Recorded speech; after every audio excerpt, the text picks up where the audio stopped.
हिन सॼे मेले में गोड़ में उन्हनि खे किथे यादि नथो कयो वञे, छो उन्हनि लाइ नंढी शुरूआति कजे ऐं उन लाइ वॾे पैमाने ते न पर नंढे पैमाने ते ई असां 6 प्रोग्राम अॻु में कराया ऐं हीअ माणिक ते 7ों प्रोग्राम आहे। अञा असांजा प्रोग्राम थियणा आहिनि, बिन हयात पंवर ते थियणो आहे, ॿियनि ते तारक अशरफ ते असां करायो, असां खोड़ जेके ॿ शख़्सियतूं हुयूं जिन ते करायोसीं, तॾहिं हिन प्रोग्राम जी बाज़ाब्ते तौरु शुरूआति कयूं था। तव्हां सभिनी जी महिरबानी, हेॾी बरसाति में मींहं में तकलीफ़ में तव्हां आया। लोक वर्सा कमेटी तव्हांखे वेलकम चए थी। मसरूर पीरज़ादा जी गुज़ारिश आहे त वेलकम करे ऐं जेसिताईं डॉक्टर साहब अचे। मां वधीक वक़्तु न वठंदुसि, तव्हां सभिनी आयल महिमाननि खे भलीकार चऊं था। माणिक जेकॾहिं सिंधी अदब जो ख़ज़ानो आहे त उन में ही शख़्स बिल्कुलु माणिक आहे। दोस्तों अस्सलाम वालेकुम जी। ही 7ों प्रोग्राम आहे अॼु उन सीरीज़ जो जेके विसारियल बहितरीन माण्हू आहे। हेसि ताईं असां बहितरीन माण्हुनि जो हिन कमेटी में मसरूर पीरज़ादो बा, हिन कमेटी में दोदो चांडियो बा, हिन कमेटी में आमना बा आहे, मदद अली साहब त ख़ैर उन जो ब्रेन चाइल्ड हो, मां बा आहियां ऐं शेर महिराणी आहे, साबिया सांगी आहे, असां 2-3 ॿियूं औरतूं खयूंसीं। ही जेको माणिक जो प्रोग्राम आहे, ऐं सच थो ॿुधायां, सॼी सिंध जो हाँ ठरी पियो आहे। सॼी सिंध अहिड़े माण्हू खे असां यादि कयो आहे, माण्हू जेको ख़ुशि आहिनि, माण्हुनि खे जेको फ़ख़्रु आहे ऐं माण्हुनि जो जेको एतमाद वधियो आहे, उनजो सच थो ॿुधायां। मूं कल्ह माणिक जे पुट सां ॻाल्हायो, अली उनजो नालो आहे, उहो कराची में रहंदो हो, इन करे उनखे सिंधी थोरी ॻाल्हाइण थी अचे, पर तव्हां ॻाल्हाईंदो सिंधी में, हो जवाबु उर्दू में ॾींदो। हुन सां कल्ह 1 कलाक 26 मिंट मूं ॻाल्हायो, उन में 26 मिंट मूं उनखे मिंथूं कयूं त तूं हिते अचु, ऐं हुन 26 मिंट मूंखे इनकार में लॻाया त मां हिते न ईंदुसि।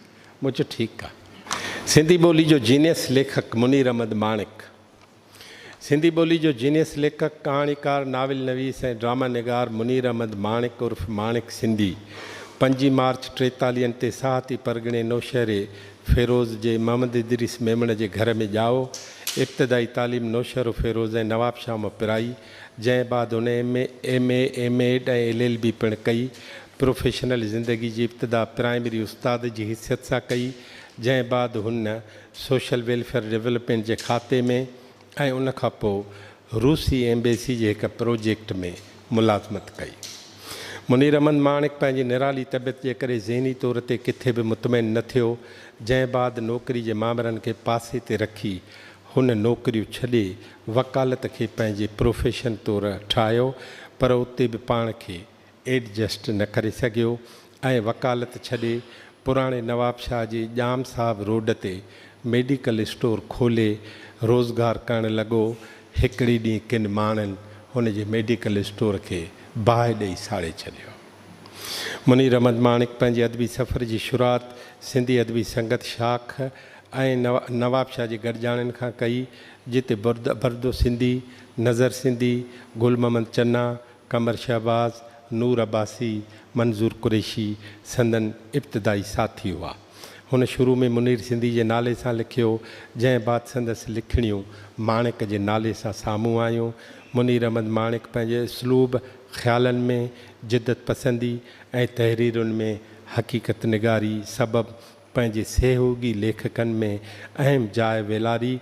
हिन कई वक़्तु कहाणियुनि, अफ़साननि, नावलेट ऐं नाविल निगारी में सिंध जे अदबी हलक़नि में शानाइती मोट माणी। माणिक पंहिंजे सहयोगी लेखकनि में हिकु मुनफ़रिद लिखारी हो, जंहिं वटि समाज खे ॾिसण लाइ पंहिंजो आईनो ऐं पंहिंजो अक्स हो। हिन वटि मसलियत नाले जी का बि शइ हुन जे दिमाग़ ऐं जिस्म सां चुंबड़ियल न हुई। हू हिन किरब ऐं बदबूदार समाजी ताने पेटे में मिसफिट रहियो। पंहिंजी ज़िंदगी में मिलियल मुश्किलातुनि, मुंझारनि, ज़िलतुनि, परेशानियुनि, यारनि दोस्तनि जे दोखनि, दोलाबनि ऐं कुझु पंहिंजे वेझनि जे ज़हनी पीड़ाउनि सबबि हिन जीनियस लेखक 26 जनवरी 1982 ते सिर्फ़ु 39 सालनि जी वहीअ में पंहिंजे लाइ अलॻि राह मुंतख़ब कई ऐं हू हमेशह लाइ असां खां परे हलियो वियो। वॾी महिरबानी। माणिक जो नाविल साह मुठ में, मुंहिंजो ही मकालो उनजे नाविल साह मुठ में ते आहे ऐं तहक़ीक़ी तनक़ीदी मकालो आहे, तव्हांजे साम्हूं आउं पेश कयां थो।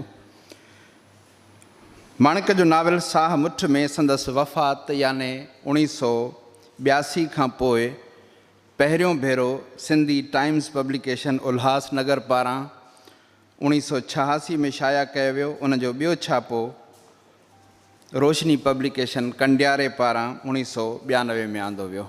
सिंध में शाया थियल छापे अंदरि माणिक जी वफ़ात खां कुझु ॾींहं अॻु निसार हुसैनी खे लिखियलु हिकु सुफ़े जो ख़त, नसीर मिर्ज़ा साईं जो 2.5 सुफ़नि जो डायरी जो वर्क, जॾहिं सॼण सफ़र हलिया, उन मां हिकिड़ो जुमिलो मूंखे वर यादि ईंदो आहे। जॾहिं माणिक ते सोचींदो आहियां त मूंखे उहो जुमिलो स्टिक करे ज़हन ते अची वेंदो आहे त माणिक जे मौत जी ख़बर ईअं लॻी ॼण टाक मंझंदि जो सिजु ग़ाइबु थी वियो हुजे। मोहन कल्पना जो 6 सुफ़नि ते ॿधल सिंधियत जे अंदरूनी एक्सरे जे उनवान सां मुहाग ऐं 133 सुफ़नि ते ॿधल नाविल शामिल आहे। नाविल में कुल 4 बाब आहिनि: अमन अमान, बायताल, विगोड़, अमन अमान वरी। नाविल जी पछाड़ी में ज़फ़र अब्बासी पारां माणिक खां वरितल इंटरव्यू ऐं बैक टाइटल ते इमदाद हुसैनी जो मुख़्तसिर रायो आहे, जंहिंमां ही मुख़्तसिर पैराग्राफ आउं तव्हांजे साम्हूं रखां थो। माणिक उन 3 मां हो जेका पाण खां सीनियर ऐं जूनियर जे ॿिनि पुड़नि में पीसजी रही हुई या आहे। सीनियर पंहिंजनि लिखणियुनि में वॾेरनि खे लोए पाण अदबी वॾेरा बणिजी विया ऐं जूनियर शॉर्टकट्स जी ॻोल्हा में रहिया।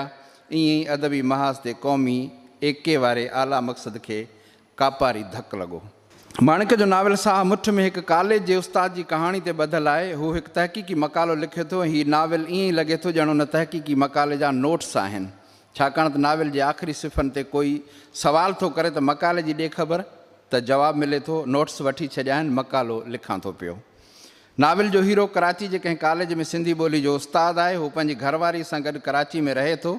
खेसि सिंधी हुजण ते फ़ख़ुरु घटि, भउ वधीक आहे। हू अक्सर इन गुमान में रहे थो त कोई संदसि पीछो करे रहियो आहे, संदसि गुफ़्तगू जी जासूसी थिए थी। तोड़े जो हू इन ख़्याल जो आहे त हिन जो कंहिं बि इक़्तिदारी ऐं इख़्तिलाफ़ी सियासी तोड़े क़ौमप्रस्त पार्टी सां को बि ताल्लुक़ु नाहे। हू अमली तौरु सियासत खां पासे ते आहे, छाकाणि त हू सम्झे थो त इक़्तिदारी पार्टियूं इस्टेब्लिशमेंट जी धुर आहिनि ऐं क़ौमप्रस्त क़यादत पंहिंजी ज़ात जे खोल में विञायल ऐं मतिलब परस्त आहे। हितां जा सोशलिस्ट वॾेरनि जे खीसनि में पियल आहिनि। हू नौकरी पेशा फ़र्द आहे ऐं सिर्फ़ु ॻाल्हियुनि जी हद ताईं क़ौमप्रस्त सियासत करे थो ऐं संदसि ख़्यालु आहे त एतिरी सियासत हर सिंधी माण्हू कंदो आहे। ऐं हू घड़ीअ घड़ीअ चए थो त दीवारनि खे बि कन आहिनि। माणिक जो इहो ॼण त पसंदीदा पहाको आहे। हू हवेली जा राज़ में बि इब्तिदा में ई किरदार खे खोलींदे चए थो त होरियां ॻाल्हाए दीवारनि खे बि कन आहिनि। ऐं हिन में बि केतिरा ई भेरा हिन इहो जुमिलो वरजायो आहे त होरियां ॻाल्हाए दीवारनि खे बि कन आहिनि। हू घरवारी खे अकेलो ॻोठु छॾे अचणु चाहे थो, पर हूअ अकेली ॻोठ में नथी रहणु चाहे, इन करे हू ॿई कराची में रहनि था। हू चूंडुनि जे बि ख़िलाफ़ु आहे ऐं संदसि ख़्यालु आहे त चूंडुनि दौरान असांखे सिर्फ़ु एतिरो अख़्तियार हूंदो आहे त असां पंहिंजे लाइ मुनासिबु कासाईअ जी चूंड कयूं। संदसि ख़्याल मूजिबि ॿई धुरियूं कासाई आहिनि। असांखे सिर्फ़ु उन्हनि मां ई चूंड जो अख़्तियार आहे। उन करे हू कॾहिं बि इलेक्शन दौरान वोट ॾियणु नाहे वियो, न ई हू पंहिंजो वोट दाख़िल कराइणु चाहे थो। नाविल जो हीरो मुसलसिल डपु, ख़ौफ़, डिप्रेशन, एंज़ाइटी, एब्ज़र्डिटी, उदासी, उणतुण, बेचैनी, वेगाणप, ॻणती ऐं ॻारणनि जहिड़नि कैफ़ियतुनि में गुज़ारे थो। खेसि कॾहिं माकड़ थी पटे त कॾहिं कुआ था खाइनि। नाविल जे पहिरें बाब में हिन खे कुआ था पटिनि। खेसि प्लेग जो भउ आहे, वरी हिन खे माकड़ खाए थी ऐं हू उन में मरी वञे थो। नाविल जीअं त स्ट्रीम ऑफ कॉन्शियसनेस वारी टेक्निक तहत लिखियलु आहे, उन करे हिन में अॻियाड़ी ऐं पछाड़ी जी का बि ख़बर नथी पए। नाविल जी इब्तिदा में कोई संदसि पीछो करे थो ऐं नाविल जी पछाड़ी ताईं उहो शख़्स संदसि कढ लॻल आहे। नाविल जी जहिड़ी इब्तिदा आहे, पछाड़ी बि अहिड़ी आहे। ईअं थो लॻे ॼण त नाविल अॻिते वधियो ई नाहे। तोड़े जो नाविल में अहिड़ियूं शाहिदियूं मौजूदु आहिनि त हीउ नाविल लॻभॻि 3 सालनि ताईं लिखियो वियो आहे, पर नाविल जी कहाणी अॻिते वधण बदिरां साॻे हंधि बार बार दोहिराइजी रही आहे। बुनियादी तौर ते हीउ नाविल वजूदी वारदातुनि जे चौधारी फिरे थो। उन में जदीदियत वारी टेक्निक इस्तेमालु थियल आहे। माणिक जो ही नाविल रद्द अमल आहे, छाकाणि त वजूदत वारी जेका तहरीक आहे या जेको फ़लसफ़ो आहे या जेको नज़रियो आहे, इहा ख़ुदि हिकिड़ो रद्द अमल आहे. Existentialism is an intrinsically reactive movement of thought when which has a point only in opposition to the tradition. ही बि हिकिड़ो रद्द अमल आहे. इन्हनि हालतुनि जो जेके ख़ासि तौर ते सिंध में परमारी कुवतुनि पारां पैदा कयूं वियूं आहिनि. लेखक हिन नाविल में फ़नी एतबार खां जदीद जी टेक्निक खे कतब आणे थो ऐं नाविल जे बुनियादी टेक्निक खे चैलेंज करे थो. मंज़र निगारी जे हवाले सां हिन नाविल में ड्रामाई टेक्निक कतब आंदी वई आहे. मिसाल तौरु जॾहिं डॉक्टर हीरो जो चेकअप करण लाइ अचे थो त नई पहिरां ते लफ़्ज़ लिखे थो डॉक्टर ऐं अॻिते पोइ ॻाल्हि लिखणु शुरू करे थो. तसवराती मज़ाहमत लेखक जे तसवुरनि में ईंदड़ रंडकनि खां पोइ रद्द अमल तौरु लेखक जे ज़हन में पैदा थींदी आहे, जेका हिन नाविल में आंदी आहे. नाविल में लिखे थो ख़बर ऐनकाफ शेख गिरफ़्तार, ख़बर आर्टिस्ट फ़ताह गिरफ़्तार, ख़बर सोणी ते पाबंदी एडिटर गिरफ़्तार, प्रेस सील, ख़बर इब्राहिम मुंशी गिरफ़्तार, ख़बर अॻिते क़दम ते पाबंदी एडिटर ते वारंट. एडिटर तव्हांजे साम्हूं वेठो आहे. ख़ुदि माणिक खे पिणु गिरफ़्तार कयो वियो ऐं जॾहिं सिंध में अहिड़ियूं हालतूं हुयूं त माणिक साह मुठ में नाविल लिखी पंहिंजी मज़ाहम जो इज़हार कयो. मोहन कल्पना हिन नाविल खे सिंधीअ जो पहिरियों जदीद नाविल सॼो, जेका ॻाल्हि दुरुस्त कान्हे का, छाकाणि त इन खां पहिरीं आगा सलीम जो नाविल छपिजी चुको. इन खां पोइ हिन साह मुठ में वन यूनिट ते बि तमामु सुठो बहस थियल आहे ऐं उन में रेफरेंसिस बि आहिनि. जीअं उहो चए थो त क़ुर्बानी त फोरू ऐं धाड़ेल बि ॾींदा आहिनि. जॾहिं हिकिड़ो चए थो असां सिंधियुनि वॾियूं क़ुर्बानियूं ॾिनियूं आहिनि त उहो त चए थो क़ुर्बानियूं त फोरू ऐं धाड़ेल बि ॾींदा आहिनि. जॾहिं पंहिंजी जान जोखे में विझी धाड़ो हणंदा आहिनि या फुर कंदा आहिनि. अंग्रेज़ बि जॾहिं हिते आया हुआ नंढे खंड में त जान जोखे में विधी हुआ, क़ुर्बानियूं हुननि बि ॾिनियूं आहिनि. हिन किरदार जो हाकारी पासो इहो आहे त हिन जो मक़सदु पंहिंजी ज़ात सां वाॻियल न आहे. हू सिंध बाबति विड़े थो ऐं क़ुर्बानी पंहिंजे वतन लाइ ॾिए थो. हू नाइंसाफ़ी महसूसु करे थो ऐं उनजे हल तलाश नथो करे. हिन नाविल जी वॾी ख़ामी इहा आहे त हू नाइंसाफ़ियूं त आणे थो, पर उन जे लाइ हुन वटि को बि हल मौजूदु कोन्हे को. हू मरण लाइ त तयारु आहे ऐं खेसि भउ बि आहे त हू पंहिंजी घरवारी खां विछड़ी वेंदो, पर पंहिंजी ज़ात खे हुन धुबण मां कढण लाइ हथु पेर नथो हणे. कोट नाविल मां हिकु ख़ौफ़ ऐं अंदेशे हेठि त मां तोखां जुदा कयो वेंदुसि ऐं ओॾतो बिना ओॾतो को अताब कड़कंदो मां तोखां जुदा कयो वेंदुसि, ऐं हिकिड़ी अहिड़ी मुहबत ऐं ख़्यालु जेको ॿिनि मोकिलाईंदड़ दिलनि जे विच में विछोड़े दर्दनाक ऐं विछोड़े जे ख़ौफ़ खां या कंहिं ओॾते धार थियण जे ख़ौफ़ खां जंहिंजी पुॼाणी इंतिहाई भवाइती आहे. या हू अॻिते लिखे थो ख़ौफ़ ऐं अंदेशा जंहिंमें असीं सभु वरितल शकिलियूं धार धार पर रूह साॻियो, डिप्रेशन, इनसिक्योरिटी, इलाज, ट्रैंकुलाइज़र्स. अॻिते हू लिखे थो सिंधियुनि जे विचोले तबिके जो हर फ़र्द जेको पंहिंजे सिंधी हुजण जो अहसासु रखे थो, उहो कंहिं न कंहिं रूप में सियासत में बहिरो वठे थो. ख़ासि करे पढ़ियल लिखियल. हीउ साहबु एंटी वन यूनिट तहरीक में निहायत सरगर्म हो ऐं नौकरीअ खां पोइ कचहरीअ जी हद ताईं सियासत जीअं असीं सभु कंदा आहियूं, सिंध बाबति ॻाल्हाईंदा आहियूं, मुस्तक़बिल जी ॻणती जो ज़िक्र कंदा आहियूं ऐं पंहिंजे क़ौमी वजूद जी बका या उॾके लाइ तारीख़ जो कर्ज़ु निहायत सवले ऐं सौखे नमूने लाहे वेंदा आहियूं. अॻिते लिखे थो सिंधी पिणे या सिंधी हुजण जो अहसासु जेको हिते अणवणंदड़ आहे ऐं अण ठहकंदड़ पिणु आहे. हिकु ॾोह असीं अणवणंदड़ आहियूं इहो सम्झूं था, अहिड़ी सुरत रखूं था, इहा सुरत ई असांखे ॾोही हुजण जे अहसास में वठी रही आहे. अॻिते मूं ॿियो बि घणो कुझु लिखियो आहे ऐं मूं जेके नतीजा कढिया आहिनि उहे तव्हांजे साम्हूं रखां थो. त हीअ नाविल पढ़ण खां पोइ मजमूई तौर ते जेके मूं नतीजा कढिया आहिनि उहे इहे आहिनि. जदीद जे सिरे हेठि लिखियल नाविल साह मुठ में फ़न तोड़े टेक्निक जे हवाले सां जदीद आहे, पर हीअ सिंधी ॿोलीअ जो पहिरियों जदीद नाविल बिना कोन्हे. में फ़नी तोड़े फ़िक्री सतह ते कुझु झोल मौजूदु आहिनि, पर तंहिं हूंदे बि हीअ सिंधी जो अहम नाविल असां ॻणे सघूं था. माणिक जो हीउ नाविल अहम दौर जो लिखियल अहम हिकिड़ो दस्तावेज़ आहे ऐं हिन जी अहम ॻाल्हि हिकिड़ी जेका आऊं मदद साहिब सां मूं डिस्कस कई आहे त हीरो क्राइसिस में हूंदो आहे. अदब जो कमु इहो आहे त उनखे क्राइसिस मां कढे. हीउ नाविल आख़िर ताईं हीरो खे क्राइसिस मां नथो कढे. सदायती सबका बुख न बासे का जेही तेही ज़ात जी जुंबश कान्हे जा मूसी हले साज अची मिठो न करे. स्टेज ते वेठल समूरा असांजा सीनियर मानायता अदीब साथी पिंडाल में वेठल समूरा सिंध जा सनहवंद सभिनी खे सलाम। फिक्शन जो लेखक इंसानी वाक़िअनि खे वरी जीआरे थो जेको ख़ारजी या ज़हनी ख़याली या सचा उन्हनि सां लाॻापियल माण्हुनि लाइ जज़्बाती तजुर्बा हूंदा आहिनि। इन खां वधीक ड्रामाई लफ़्ज़नि में ईअं चइजे त कहाणी कंहिं अमल या बाअमल जो नक़ल आहे जेको पंहिंजो पाण में मुकमल हूंदो आहे। हिकु अमल मां घटि में घटि फिक्शन में असांजे ज़रूरी तौर ते इहा मुराद न आहे त उहो जज़्बाती मसइले जो आख़िरी जवाबु या कंहिं टकराउ जो हल हुजे, पर उहो अमल एतिरो मुकमल हुजे जो कहाणी में ढकियल सच खे खोले पधिरो करे ऐं जेका ॻाल्हि अहम आहे इहा पधिराई में साबित थी वञे। लेखक ज़िंदगी जे बेतरतीबी खां शुरू करे थो ऐं उन खां अॻु जो हू ज़िंदगी खे लफ़्ज़नि में वरी जीआरे सघे हू उनखे तरतीब में आणे थो। जे वरी ठाहियल जोड़जक जो नक़ल करे थो ख़ुदि ज़िंदगी जो न, जेका तमामु विशाल आहे ऐं तमामु मुंझियल आहे।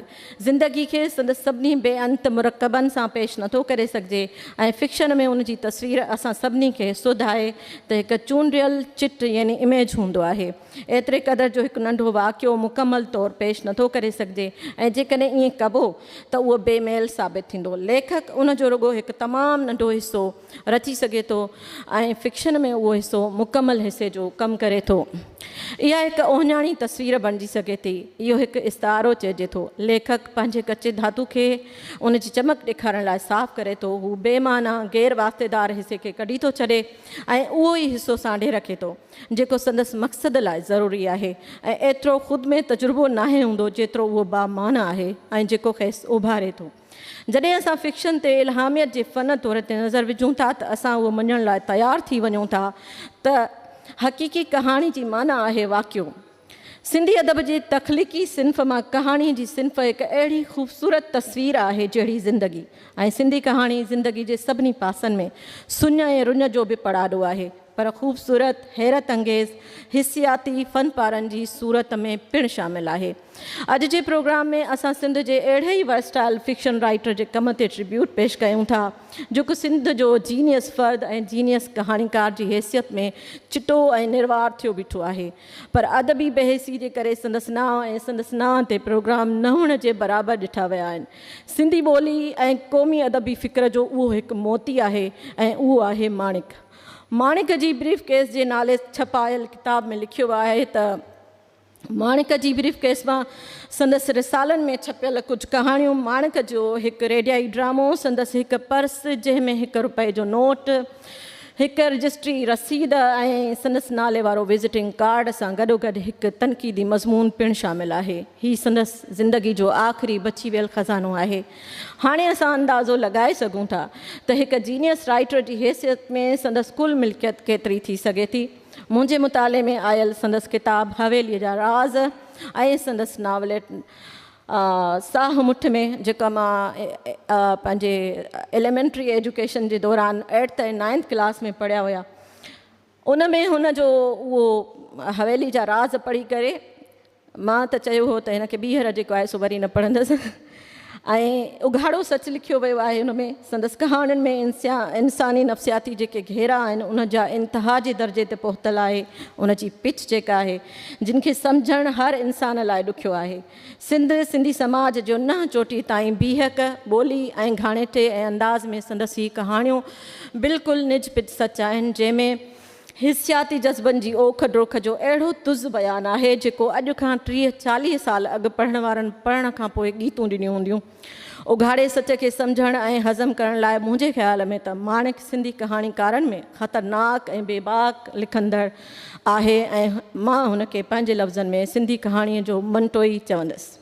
इजो ही ॾिसो संदसि कहाणियुनि में हवेलीअ जा राज़ संदसि कहाणी जो किताबु आहे ऐं उन में हिकिड़ी कहाणी आहे ॿाहिरि बाफ़ न निकिरे। तव्हां पढ़ी ॾिसो जंहिंमें कीअं न नफ़्सियाती हवाले सां धीउ जे किरदार खे पेश कयो अथई जेका दाख़िली पीड़ाउनि में वेगाणप में तन्हाई जे शिकार आहे ऐं समाजी जबर में हिसियाती तौर ते इस्तेहसाल जो शिकार आहे। बहरहाल सिंधी साहत खेतर जो चोटी जो लेखक माणिक पंहिंजे असुलु नाले मुनीर अहमद जे नाले सां कहाणियूं लिखंदो हो। हू साल 1965 खां पोइ उभरियल कहाणीकारनि में मथां दर्जो रखे थो। माणिक कहाणी खेतर में ॿियनि जदीद कहाणीकारनि जहिड़ो मदद अली सिंधी, मुमताज़ महर, तारिक आलम ऐं सावल जीअं पंहिंजे मज़मूननि खे पेश करण में पुराणनि अदबी रिवायतुनि खे टोड़ींदड़ आहे। हू हमेशह नवां तख़लीक़ी तजुर्बा कंदे नज़र अचे थो। हू पंहिंजे अनाम कहाणियुनि में हिन किरदारनि खे अहिड़ी तरह पेश कयो जो उहे चुरंदा पुरंदा साह खणंदा असांखे नज़र अचनि था, पंहिंजे जज़्बात ऐं ख़्यालात जो इज़हार कंदा असांखे नज़र अचनि था। ॿिए तरफ़ हिन अहिड़ियूं बि कहाणियूं लिखियूं जहिड़ो रेबोट, जेकी पेंट कयल या चिटियल नज़ारनि सां मुशाबियत रखनि थियूं। उन्हनि में किरदारनि शयुनि ऐं वायुमंडल खे ॼण त पेंट कयो वियो आहे या चिटियो वियो आहे, ऐं पेंट कंदड़ या चिटींदड़ जो अहसासु पढ़ंदड़ ते बख़ूबी थी वञे थो। माणिक उन समाजी माहौल जी पूरी सचाई सां अकासी करे थो जंहिंजो हू हिकु हिसो आहे, जिन में फ़र्द ऐं समाज जे विच में टुटंदड़ लाॻापा, फ़र्द जी महरूमी जो अहसासु, बेहिसी बेबसी ऐं धारियाप जो अहसासु, इंस्टीट्यूशन्स जो वधंदड़ तसल्लुत, अहंजाई, वेगाणप ऐं ॿिया अनेक मौज़ूअ मसाला शामिल आहिनि। माणिक पंहिंजे कहाणियुनि में, पंहिंजे रचनाउनि में सिर्फ़ु अहसासनि जी ख़ूबसूरत अकासी कई न आहे, बल्कि उन में गहरा ख़्याल वीचार बि समायल आहिनि, जिन खे हू मौज़ूअ जी मुनासिबत सां मुख़्तलिफ़ टेक्निक्स ऐं हुनरमंदी सां पेश करे थो। नफ़्सियाती गहराई, साइकोलॉजिकल डेप्थ खे माणिक जे कहाणियुनि जी मुख्य ख़ूबी चइजे त वधा न थींदो। हिन जे कहाणियुनि जो मुख्य मौज़ू आहे डोमिनेटिंग मौज़ू, इंसान जी महकूमी ऐं अहसासाती हिसियाती आज़ादी ऐं आज़ादी लाइ तड़फ़। Thank U. नहमदुहु व नुसल्ली अला रसूलिल करीम फ़ऊज़ु बिल्लाहि मिनश शैतानिर रजीम बिस्मिल्लाहिर रहमानिर रहीम। तो संग साह खणण सी, तो संग साह खणण सी जीअण गोशे जा, मरण मूसी आ त पुठीअ तो पंधु करियां। जीअण खे हयातीअ खे ज़िंदगीअ खे गोशे करे, मरण खे मौत खे तकलीफ़ खे सूरीअ खे फांसीअ खे वेझो करे उन जे पुठीअ ते पंधु करे, जेका शख़्सियत अॼु असां सभिनी खे उन पंध में मौत जे पुठीअ ते चढ़ी जेको पंधु कयो आहे, उन पंध में असां सभिनी खे पंहिंजे काफ़िले में शामिलु करे हिन महफ़िल में असां 2025 में आर्ट्स काउंसिल पाकिस्तान, जिते 1969 में 1960 वारे 70 वारे ॾहाके में ख़ुदि माणिक इन्हनि अदबी प्रोग्रामनि में मौजूदु हूंदो हुयो, मदद अली सिंधी साहब वारनि सां गॾु ॿियनि सभिनी सां। इन शख़्सियत खे जॾहिं असां पढ़ूं था, उन जा नाविल, उन जूं कहाणियूं, त हीउ हिकु अहिड़े दौर जो लेखक आहे जेको इहो दौरु न आहे जेको अॼु असां वटि आहे। तमामु ॾुखियो दौरु, जिते हर्फ़ हर्फ़, लफ़्ज़ लफ़्ज़, जुमिले जुमिले ते पहिरां आहिनि, चेक बैलेंस आहिनि, पुछाऊं आहिनि, आॾियूं पुछाऊं आहिनि। छा ख़ौफ़ में, छा तकलीफ़ में, छा पीड़ा में, पंहिंजे वजूद जो ख़ौफ़, पंहिंजे ख़ानदान जो, पंहिंजे क़ौम जो, इन्हनि सभिनी ख़ौफ़नि जे बावजूदु अलल ऐलान अहिड़ियूं ॻाल्हियूं करणु जेके वर्जीना वोल्फ त करे सघे थी फेमिनिस्ट जे लिहाज़ सां। She is considered seminal. बुनियादी जन फेमिनिज़म जा ख़्याल ॾिना, उहे साॻिया ख़्याल ॾियण वारा हवेलियुनि जा राज़ हुजनि, ॿाहिरि बाप न हुजे, उन्हनि में उन्हनि साॻियनि फेमिनिस्ट ख़्यालनि जी हिते आगाही ॾियणु, उन्हनि ते तहरीक पैदा करणु ऐं हवेलियुनि में थरथलो अची वञे। इहा उन जी ताक़त आहे, उन जे फ़िक्र जी ताक़त आहे त अॻियो माण्हू एतिरो कावड़ में अची वञे जो गारियुनि ते लही अचे। हीअ असां खां उहा चूंड था करनि त ॿिनि कासाइनि मां ॿकरीअ खे चूंड करणी आहे। जॾहिं तव्हांजो सॼो निज़ाम फ्यूडल आहे, जागीरदारी निज़ाम आहे, जागीरदारी निज़ाम खे माणिक चवे थो त इहो सिंध जो असांजो इकोनॉमिकल जेनोसाइड आहे। जेसि ताईं इहो फ़रसूदा ज़मीनदारी जागीरदारी निज़ाम ख़तमु नथो थिए, तबक़ाती निज़ाम ख़तमु नथो थिए, अणबराबरी, समाजी अणबराबरी ख़तमु नथी थिए, तेसि ताईं जमहूरियत आहे कहिड़ी? त अहिड़नि किरदारनि खे यादि करे आर्ट्स काउंसिल पाकिस्तान, साईं मदद अली सिंधी, डॉक्टर अयूब शेख, ॿिया सभु दोस्त तव्हां असां जेके आया आहियूं, त इन्हनि जे फ़िक्र खे हिकु दफ़ो ॿीहर जागृता जे लाइ अघाई जे लाइ, त उन्हनि जूं जेके क़ुर्बानियूं आहिनि उन्हनि पंहिंजो पाण सहाए, पंहिंजो पाण क़ुर्बान करे हिन मुआशिरे, हिन धरतीअ खे संवारणु ऐं सुधारणु ऐं बहितर करणु, आम आवाम खे सहूलियतूं मुहैया करण जे लाइ जेको उन्हनि रोशन ख़्यालु ॾिनो आहे, त उन रोशन ख़्याल ते असां अमल करिया कयूं। मरणा अॻे जे मुआ से मरी थिया न मात, हूंदा से हयात जीअणा अॻे जे महिरबानी। हिकिड़ी त मां माणिक साहिब ते कुझु सिटूं लिखी आयसि ऐं पोइ शायदि माणिक साहिब खे का ख़बर पई त हीअ तक़रीब थिए थी, त हुननि आलम अरवाह मां मूं ॾांहुं हिकिड़ो ख़त बि लिखी मोकिलियो, जेको बि मां पढ़ण जी इजाज़त वठंदुसि। सो पंहिंजी हिकिड़ी तक़रीर जेके पंहिंजे तरफ़ां मूं 2-4 सिटूं लिखियूं आहिनि उहे अर्ज़ु कंदुसि, ऐं पोइ माणिक साहिबु आलम अरवाह में वेही छा पियो सोचे ऐं उनजा दोस्त उन सां गॾु कीअं आहिनि ऐं सूरत हाल छा आहे, उहा बि तव्हांजे साम्हूं पेश कंदुसि। मुंहिंजे पारां जेका गुफ़्तगू आहे उहा तव्हांजे साम्हूं पेश कयां थो। हुनखे 38 सालनि जी उमिरि में ई पक थी वई त हू हिन समाज में मिसफिट आहे। हू इहो सम्झी वियो हो त हू वक़्त खां अॻु धरती ते अची वियो आहे। हुन ॾिठो पिए त हुनखे ऐं हुनजे लिखणनि खे सम्झण वारा घणा हुअण जे बावजूदु लिखणनि ते गारियूं ॾियण वारा बि घटि न आहिनि। हिनखे ॻोल्हाई हिकु नौकिरी या कंहिं पके रोज़गार जी। हुन सरकारी ऐं प्राइवेट नौकरियूं कयूं, वकालत कई, मेडिकल स्टोर खोलियो, दर्ज़ को दुकान खोलण लाइ बि तयारु हो, पर जीअण लाइ संदसि इहे सभु कोशिशूं संदसि भाग सां अटकजंदियूं रहियूं ऐं पोइ हुन समाज सां विढ़ण बदिरां समाज खे ई छॾण जो फ़ैसिलो करे वरितो ऐं पंहिंजनि कुझु अहिड़नि दोस्तनि सां मिलण लाइ सदाईं उन लाइ हलियो वियो जेके अॻे जहान ताईं पहुची चुका हुआ। बाक़ियुनि लाइ बि हुन शायदि इहो ई सोचियो त उहे केॾांहुं वेंदा, रस्तो साॻियो आहे, देरि सवेर अची मूं वटि पहुचंदा, थोरो इंतज़ारु करे था वठूं। पंहिंजी घरवारीअ सां त संदसि ॻाल्हि ॿोल काफ़ी वक़्त खां बंदि हुई। संदसि घरवारीअ खे को कमु चवणो हूंदो हो त हूअ पर्ची लिखी साम्हूं पियल टेबल ते रखी छॾींदी हुई ऐं पोइ हू इहा पर्ची पढ़ी संदसि ज़रूरत मुहैया करे रखी छॾींदो हो। हुन आख़िरी वक़्त में त नौकिरी जी ॻोल्हा बि छॾे ॾिनी हुई। सिर्फ़ु हिकु मेडिकल स्टोर हो जेको संदसि ज़िंदगी ऐं गुज़र सफ़र जो वाहिद सहारो बणियल हो।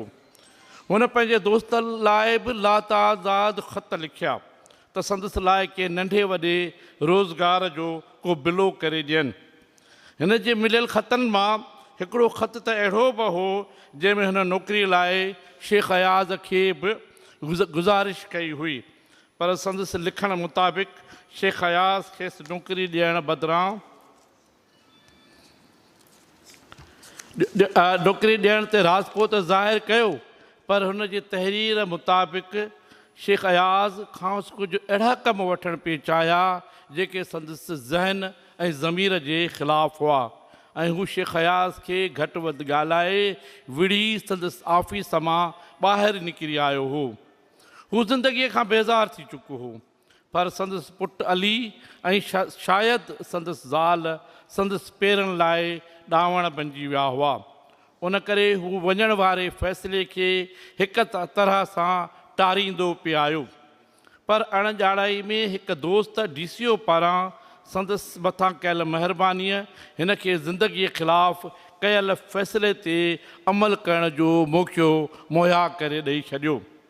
संदसि जहान खां मोकिलाइण खां 1.5 महीनो अॻु कंहिं फंक्शन में संदसि ज़िले जी DCO जेको संदसि तहरीरुनि जो आशिक़ हो तंहिंखां पुछो त तोखे कुझु खपे त चओ, मां हाज़िर आहियां। हुन चयो त मूंखे कुझु बि न घुरिजे, सिर्फ़ु मुंहिंजी घरवारीअ खे हिकिड़ी मास्तरीअ जी नौकिरी ॾेई सघो था त ज़रूरु ॾियो। ऐं 1 महीने खां पोइ संदसि घरवारीअ खे मास्तरीअ तौरु मुक़ररीअ जो आर्डर मिली वियो ऐं हुनखे ॼण पंहिंजे वञण जो परवानो। उन ॾींहुं संदसि घरवारीअ खे मुलाज़िमत ते वे अञा 15 ॾींहं मस थिया हुआ। हू सुबुह जो उथियो, वेहंतो, ॾाढ़ी लाथाई, 6 सालनि जे पंहिंजे पुटु अली मुनीर खे प्यारु कयईं, चयाईंसि त बैट बॉल खणी आ त गॾिजी खेॾूं। ॿिन्ही पीउ पुटनि बैट बॉल खेॾी पंहिंजे 6 सालनि जे अलीअ खे पाण वेंझारियईं ऐं पोइ पंहिंजे मिज़ाज जे बरख़िलाफ़ कमु यानी मेडिकल स्टोर ॾांहुं हलियो वियो। उते कुझु कलाक कमु कयईं ऐं आख़िर में हिकु मकरानी औरत जंहिं वटि दवाउनि जा बि पैसा न हुआ उनखे मुफ़्त में दवाऊं ॾेई घरु मोटी आयो। संदसि घरवारी अञा स्कूल मां वापसि न आई हुई। हुन पंहिंजे पुट खे हिकु वॾो भाकुर पातो ऐं कई पल पंहिंजे सीने सां लॻाए रखियईं ऐं पोइ अखियूं बंदि करे बेड ते सुम्ही रहियो। नंढड़ो अली पंहिंजे पीउ जी ख़राबु थींदड़ हालति खे सम्झी न सघियो। खेसि अॼु बि यादि आहे त हुन पंहिंजे पीउ खे आख़िरी भेरो बेड ते ई सुतल ॾिठो। ॿियो छा थियो कीअं थियो हू उन बाबति कुझु पक सां नथो ॿुधाए। संदसि वालदा स्कूल खां मोटी त संदसि मुड़ुसु ज़िंदगीअ जा आख़िरी साह खणी रहियो हो। संदसि घरवारीअ मूजिबि हिन टेबल ॾांहुं निगाह विधी त उते का बि पर्ची मौजूदु न हुई। हुनखे जेको चवणो हो उहो पंहिंजे सवें कहाणियुनि ऐं नावलनि में लिखी पूरो करे चुको हो ऐं हज़ारे ॻाल्हियूं ॿियूं बि हुयूं जेके हू पंहिंजे सीने में सांडे वञी मिटी माउ जे हंज में सुम्ही रहियो। अली 6 सालनि जी उमिरि में यतीम थी वियो ऐं संदसि माउ 30 सालनि जी उमिरि में बेवा। हुन शादी न कई। अली हिन वक़्तु कंहिं कॉलेज में असिस्टेंट प्रोफेसर आहे। खेसि 5 ॿारनि जो औलाद आहे जिन में 4 नियाणियूं ऐं हिकु पुटु आहे। संदसि हिकु धीअ मोमिना मेमण पंहिंजे ॾाॾे जे अदबी कम ते MA जो मोनोलॉग लिखियो आहे जंहिंजो उनवान आहे माणिक वर्सिस मंटो। उन मौज़ू ते उहा MPhil ऐं PhD करण जी बि ख़्वाहिश रखे थी। हाणे हीअ मुंहिंजी गुफ़्तगू मूं अञा लिखियो पियो त वरी माणिक साहिब जो ख़तु अची वियो त पोइ मूं चवां हीअ मुंहिंजी एॾी का अहम गुफ़्तगू न हूंदी। माणिक साहिब जो ज़ाती ख़तु आहे उहो शायदि कुझु वधीक अहम हुजे त पोइ मां हिनखे इते ई छॾियो आहे ऐं मां ख़तु पढ़णु चाहींदुसि। माणिक साहिबु लिखे थो प्यारा नियाज़ उमेद तव्हां ख़ुशि हूंदो। मां तव्हांजो थोराइतो आहियां जो अव्हांखे लॻभॻि 50 सालनि खां पोइ वञी यादि पियो आहे त 60-70 वारे ॾहाके में मुनीर अहमद मेमण जे नाले सां बि को कहाणीकार ऐं को नाविल नवीस हो जंहिं 100 खां मथे कहाणियूं लिखियूं हुयूं जंहिं कंहिं नावल बि लिखिया हुआ। पोइ अलामा आया आहे काज़ी वारे पेचरे ते पंधु कंदो ज़िंदगीअ खे ईअं मोकिलायो वियो जीअं हिन जे कहाणियुनि जा किरदार मोकिलाईंदा वेंदा हुआ। पर शुक्र इहो बि थियो त हाणे ई सही मां अव्हांखे यादि आयसि न त असां जहिड़ा माण्हू सालनि जी दज़ में दॿजण खां पोइ वरी सदियुनि जहिड़ा मुंहिंजो दड़ो बणिजी वेंदा आहिनि। मूंखे उन ॻाल्हि जी बि ख़ुशी पई थिए त मूं बाबति थींदड़ हिन प्रोग्राम जो अहतमाम कंदड़नि में मुंहिंजी जवानी जो दोस्त मदद अली सिंधी साहिबु बि शामिलु आहे जंहिं मुंहिंजूं पहिरियूं कहाणियूं पंहिंजे किताबी सिलसिले अॻिते क़दम में छापियूं हुयूं ऐं जंहिंखां पोइ मूं अदब जे मैदान में ॿिया बि क़दम खयां पर मुंहिंजे उन्हनि कहाणियुनि वरी मदद अली सिंधी जे अॻिते क़दमनि खे पोइते क़दम ॾांहुं धिके छॾियो। हुन मुंहिंजो नावलेट लोढ़ंदड़ नसर जो पहिरियों छापो नवंबर 1972 में अॻिते क़दम पब्लिकेशन तरफ़ां छपरायो हो। नियाज़ उहा दुनिया अॼु जियां तॾहिं बि हुई ॾाढी ज़ालिम जेका न पाण जीअंदी हुई ऐं न ॿियनि खे जीअण ॾींदी हुई ऐं इहा दुनिया शायदि असां जहिड़नि लाइ हुई बि कोन। न त इहो कीअं मुमकिन आहे त मूं जहिड़ो ज़िंदगी जा लाहा चाढ़ा सम्झण जी कोशिशि कंदड़ ज़िंदगी सां प्यारु कंदड़ दोस्तनि सां खिलंदड़ घुमंदड़ इंसानु रस्ते ते हलंदे हलंदे पासो वठी हलियो वञे। मूं त ज़िंदगीअ जे दर्दनि ऐं ज़िंदगी जे घुटियल पासनि खे खोले खोले सम्झाइण पियो चाहियो पर जॾहिं सम्झाए न सघियसि त वधीक बहस ऐं ज़िद बदिरां पाणी पासो थी वियसि। शायदि मां वक़्त खां अॻु ॼमी पियो हुउसि। शायदि मूंखे ख़बर न हुई त मुंहिंजा पढ़ंदड़ मूंसां मोहबत कंदड़ त मौजूदु आहिनि पर मुंहिंजा मुखालिफ़ मूंखां घणा ऐं मूंखां ज़ोर आहिनि। बहरहाल मां मदद अली सिंधी डॉक्टर अयूब शेख ऐं उन्हनि जे ॿियनि दोस्तनि जो थोराइतो आहियां त उन्हनि खे मूंखे यादि कयो आहे। मां बि साणनि वाइदो थो कयां त मां बि संदसि मोहबतनि खे कतई न विसारींदुसि। उहो रुॻो मथे अचनि उन जे शान में अहिड़ा त शानदार प्रोग्राम कंदुसि जो कंहिं संदनि ज़िंदगीअ में बि न कया हूंदा। ऐं तो समेत अॼोके प्रोग्राम में जिन जिन बि मूं ते ॻाल्हायो आहे मां उते मथे उन्हनि जे अचण जो इंतज़ारु कयां थो। हार मूं वटि पियल आहिनि। शिरकत कंदड़ जो नालो न आहे, जल्द कोन्हे, पर जिन जिन मूं ते ॻाल्हायो मां उन्हनि जे मथे अचण जो इंतज़ारु करियां थो। हार मूं वटि पियल आहिनि, रुगो पाण कंधु खणी मथे अचनि, गले में मां पाण विझंदुसि। प्यारिया न्याज़, अॼु सोचमि पिए त जेके बि मुंहिंजे दौर जा दोस्त हुआ से त मूं वटि पहुची विया आहिनि, शौकत शोरो, अब्दुल कादिर जुनजो, अब्दुल हक आलमाणी वग़ैरह, पर अञा बि कुझु आहिनि जेके अव्हां जी दुनिया में घुमनि ऐं फिरनि पिया, जिन में मदद अली सिंधी ऐं मुश्ताक शोरो अची वञनि था। शौकत जे अचण खां पोइ मुश्ताक त लॻे थो त अकेलो थी वियो आहे, पर मदद आहे जेको अॼु बि धरती ते धमाका पियो करे। मूं ॾिठी शौकत शोरे खां बि पुछो त मदद अञा मुड़ुसु माण्हू लॻो पियो आहे, पंहिंजे दौर वारा त सभु ॾीआ उजामी विया, हीउ ॾीओ त ॾिस फड़फड़ा थियण जे बदिरां ठठड़ा पियो करे।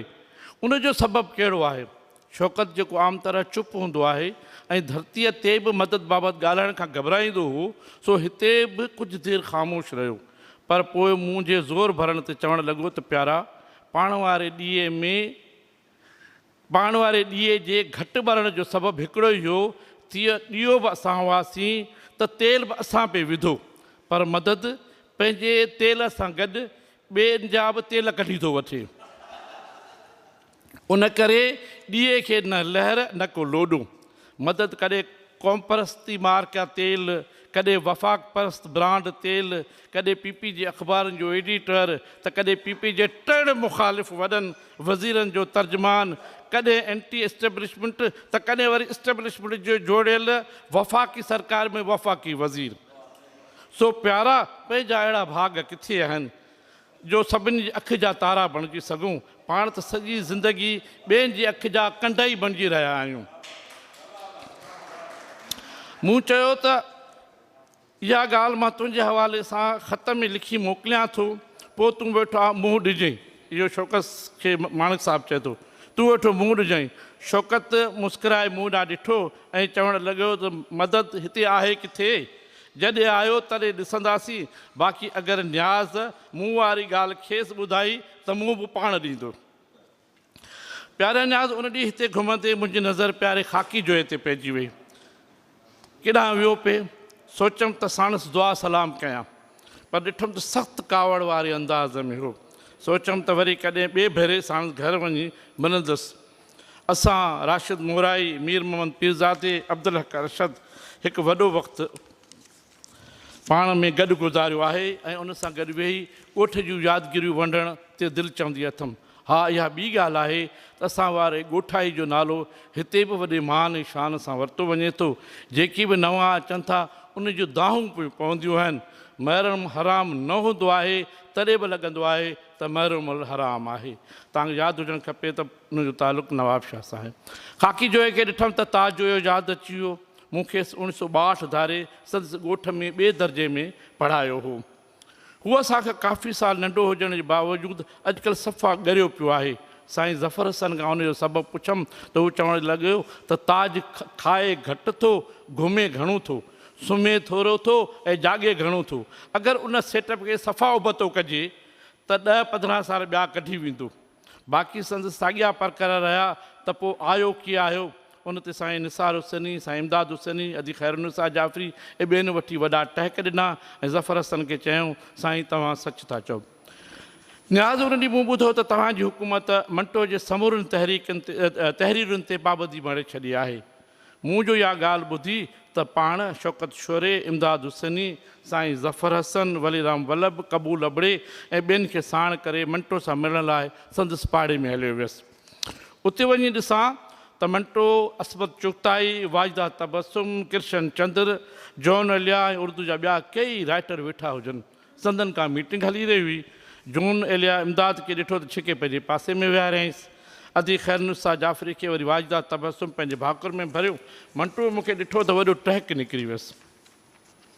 चवणु लॻो, माणिक भाई शुक्र करो कि तुम सिंधी में लिखते हो। न तो आज तुम्हारे किताबों पर पाबंदी पड़ जाती।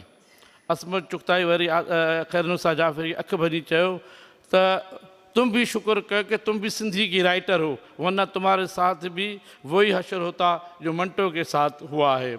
मंटो यो चवण हो तो माणिक, मुझे पता नहीं कि सिंध या पाकिस्तान के किन किन यूनिवर्सिटीज़ में आपकी तहरीरें निसाब का हिस्सा हैं। मेरी तो बहुत सी किताबें हैं जो वहाँ की यूनिवर्सिटीज़ में पढ़ाई जाती हैं, और न सिर्फ ये मगर मेरे पर बहुत से लोगों ने एमफिल और पीएचडी की थीसिस भी लिखी हैं। उनके हिसाब से वो स्कॉलर भी बने हैं और डॉक्टर भी बने हैं, और इसी हवाले से उनको बड़े बड़े ओहदे भी मिले। तो मुझे अभी पता नहीं कि जब मेरी किताबों पे पाबंदी लग गई है तो मेरे पे थीसिस लिखने वालों का क्या होगा। क्या उनकी थीसिसें भी रद्द हो जाएंगी और वो भी नीचे डॉक्टर से कंपाउंडर बन जाएंगे। सादत मंटो उन मौके तो चयो तो मेरे नज़दीक अदब मुआशरे का आईना होता है और इस पर पाबंदी लगाना पर्दे आंखें बंद करने के मुतरादिफ है। अगर कोई तहरीर फैश है तो इसका मतलब ये नहीं कि मुसन्निफ़ फैश लिख सकता है, वो मुआशरे की गंदगी को बेनकाब कर रहा होता है। मूंखे लॻो त मंटो में अॼु बि उहा आग भड़के पई जेका संदसि जवानी में भड़कंदी हुई। हिन चयो त माणिक भाई, अगर कोई हमारी इन कहानियों को बर्दाश्त नहीं करता तो इसका मतलब है कि ज़माना नाकाबिले बर्दाश्त है, न कि हमारी तहरीरें। प्यारा न्याज़ उन ॾींहुं मंटो खे ॾिसंदो ई रहिजी वियुसि, हू ॻाल्हाईंदो रहियो। मां बि उन मौके ते किथे ख़ामोश थी रही सघियसि। मूं बि चयो त अदब को सेंसर करने की बजाय समाज की बुराइयों को ख़त्म करना चाहिए। अदब बुराइयों को बढ़ाता नहीं मगर उनकी निशानदेही करता है। न्याज़, मूंखे पक आहे त अॼु कराची आर्ट्स कॉलेज में जॾहिं तो समेत समूरा लेखक मूं बाबति ॻाल्हाईंदा, मुंहिंजे कहाणियुनि ऐं नावलनि ते ॻाल्हाईंदा, मुंहिंजे ख़्यालात ऐं सिन्फ़ सफ़ायात ते ॻाल्हाईंदा, शायदि उन मां को बि हिकिड़ो अहिड़ो न हूंदो जे मुंहिंजे किताबनि खे छपींदड़नि जी उरह ज़ोराइनि ते ॻाल्हाईंदो। शायदि को हिकिड़ो बि न हूंदो जेको इहो अंग अखर खणी आयो हूंदो त सिंध जे कहिड़नि कहिड़नि पब्लिशरनि मुंहिंजा कहिड़ा कहिड़ा किताब कॾहिं कॾहिं ऐं केतिरा केतिरा दफ़ा छपाए केतिरा केतिरा पैसा कमाया आहिनि। उहे लखापतीअ मां करोड़पति बणिजी विया रहिया आहिनि। पब्लिशर सम्झंदा आहिनि त उहो लेखक जो किताबु छपाए लेखक जे ख़ानदान ते को वॾो थोरो थिपे रहिया आहिनि। पाण माण्हुनि खे इहो सोचणु घुरिजे त पब्लिशर असांजा किताब छपाए पाण त लखापति ऐं करोड़पति थी वञनि था, पर असांजो लेखक वीचारो पेरनि में ॿिनि पटियुनि वारी जुती पाए वतंदो आहे, उन पब्लिशरनि जे घरनि ऑफिसनि ऐं दुकाननि जा चकर काटींदो। न्याज़, तोखे इहो ॿुधायां त वफ़ाक़ी सरकार जे अदबी इदारे एकेडमी ऑफ लेटर्स मुंहिंजी माउ जेका माणिक जी बेवा आहे उनखे मिलंदड़ वज़ीफ़ो बि मुंहिंजी ज़ाल जेका मुंहिंजी बेवा आहे उनखे मिलंदड़ वज़ीफ़ो गुज़िरियल 3 सालनि खां बंदि करे छॾियो आहे। अॻे 3 महीननि खां पोइ कुझु हज़ारनि जो हिकु चेक मिलंदो जेको हाणे बंदि आहे। बाक़ी सिंध सरकार खे छा करणु घुरिजे उन बाबति हाणे हितां खां का दरख़्वास्त ॾियण खां त परे रहियसि। पर इहो तूं ॼाणी थो त अगरि मां ज़िंदा बि हुजां त हिकु भेरो ॿीहर बि ख़ुदकशी करे छॾियां, पर पंहिंजी बेवा ऐं पुट जी मदद लाइ कंहिंजे आॾो हथु न टंगिया हा। प्यारे न्याज़, ख़त काफ़ी डिघो थियो आहे, उन करे फ़िलहालु मोकिलाणी। सदा ख़ुशि रहो, आबाद रहो, तुंहिंजो पंहिंजो माणिक। वरी महिरबानी। ही सिंध में तमामु मुख़्तसर लेखक पैदा थिया आहिनि ऐं उन्हनि में सरे फ़हरिस्त जिन लेखकनि खे ॾिठो वञे थो उन्हनि में माणिक आहे। उन सां इंसाफ़ तॾहिं थींदो जॾहिं उन ते पढ़ी ॻाल्हाइजे, ऐं पढ़ी फ़क़ति माणिक खे पढ़ी न ॻाल्हाइजे पर दुनिया खे पढ़ी पोइ ॻाल्हाइजे। छो माणिक जेका ॻाल्हि करे थो उहा दुनिया खे पढ़ी पोइ करे थो। हू फ़क़ति पंहिंजे दिलि जी अरकरेज़ी कोन थो करे, पर जॾहिं माणिक पंहिंजे कहाणी या साह मुठ में नावल लिखे थो या जेको साह हुन मुसलसल पंहिंजी मुठ में रखियो उनखे उपटे वाह करे छॾियो त इन जी छा माना हूंदी आहे। जॾहिं मुठ में साह उपटे वाह करे छॾिजे, हवा में घोले छॾिजे पंहिंजे साह खे, त एग्ज़िस्टेंशलिज़म में या नफ़्सियाती साइंस में इनखे चइबो आहे त जेको मुठ थियल साह खे उपटे वाह करे छॾे, हवा में साह खे घोले छॾे, त इहा उन माण्हूअ जी बाक़ियात यानी बाक़ी रहंदड़ समाज खे आख़िरी दांह हूंदी आहे, एहतजाज हूंदो आहे, उहा उन्हनि माण्हुनि जी निदामत हूंदी आहे जेके पोइ ते बची वेठा आहिनि। अॼु असां जेके बची विया आहियूं उहा हुन जो असांजे रवैयनि जे ख़िलाफ़ु, असांजे हालतुनि जे ख़िलाफ़ु, या असां में उथी न बीहण जी सघ आहे, उहा जेका उथी न बीहण वारी हालत आहे उन जे ख़िलाफ़ु जेको एहतजाज आहे उहो हुन मुठ में पियल साहु जेको वाह करे छॾियो। उनखां पोइ हिन जे लिखणनि में जेकॾहिं तव्हां नुक़्ता ॾिसंदव त उहे जदीद दुनिया जा नुक़्ता उहे आहिनि जिन दुनिया में इनकलाब आंदो। जेका वजूदियत आहे उन ते जेकॾहिं ॻाल्हाइजे, हुन जे हिकु हिकु नावल जो डायलॉग तव्हां खणंदव त हुन मां तव्हांखे वजूदियत नज़र ईंदी। सार्तर खां अञा 4 राइटर वॾा वेठा हुआ जिन वजूदियत खे खयो हो। हिते पाण वटि चंद एलिमेंट्स ऑफ एग्ज़िस्टेंशियलिज़म मिलंदा आहिनि जिन में कुझु माणक वटि मिलनि था, थोरा घणा आगा सलीम में मिलनि था, या हिन वक़्तु को जदीद राइटर हुजे। पर अफ़सोस सां इहो चवणो थो पवे त असां जेको बि इंसान ज़ात जो अदब आहे उहो नेशनल यानी क़ौमी हुजे या बैनुल अक़वामी हुजे, उनखां असां थोरा पासीरा आहियूं, जंहिंजे करे असांजे तनक़ीद जी सराहण जेका आहे न उहा सही तरह सां उन शइ खे तेज़ नथी करे सघे जंहिं शइ जा असीं घुरिजाऊं आहियूं। बहरहाल आउं माणक ते मुख़्तसिर ॻाल्हाईंदुसि छो जो हिकिड़ी देरि थी चुकी आहे त माणक जे लिखणनि में तव्हांखे जेकॾहिं शइ नज़र ईंदी त उहा एग्ज़िस्टेंशियलिज़म ऐं एग्ज़िस्टेंशियलिज़म यानी वजूदियत या मतिलबु ॿ, हिकिड़ो किरदारु, त किरदारु आहे छा, किरदारु ठहंदो कीअं आहे। उहो सॼो किरदारु जेको आहे उहो हिकिड़े ॾींहं जो न हूंदो आहे। जीअं आदम पैदा थियो आहे अॼु ॾींहं ताईं इंसान जे किरदार खे कीअं डिज़ाइन कबो आहे, उन जी इंजीनियरिंग कीअं थींदी आहे, इहा सॼी वजूदियत ॿुधाए थी त हिकिड़ो किरदारु जेको आहे ख़ुदा ॾींदो आहे इंसान खे, ॿियो किरदारु जेको हूंदो आहे जॾहिं ख़ुदा इंसान खे चॉइस ॾींदो आहे, उन चॉइस ते जेको किरदारु पंहिंजो खणंदो आहे त इनखे असीं वजूदत चवंदा आहियूं। वेठाई जे हिन बेत वांगुरु त ॿीहर ॼापी ॼाण इब्र जो साफ़ खे, त हिकिड़ो असां माउ जे पेट मां जनमु वरितो आहे, पर जेको रियल जनमु आहे जॾहिं असां पंहिंजे पाण मां जनमु वठूं त माणक उहा शख़्सियत ई जंहिं पंहिंजे पाण मां जनमु वरितो। जेकॾहिं हिन सिंधी सोसाइटी खे रीशेप करिणो आहे त असांखे माणक वांगुरु पंहिंजे पाण मां जनमु वठिणो पवंदो। तव्हांजी महिरबानी।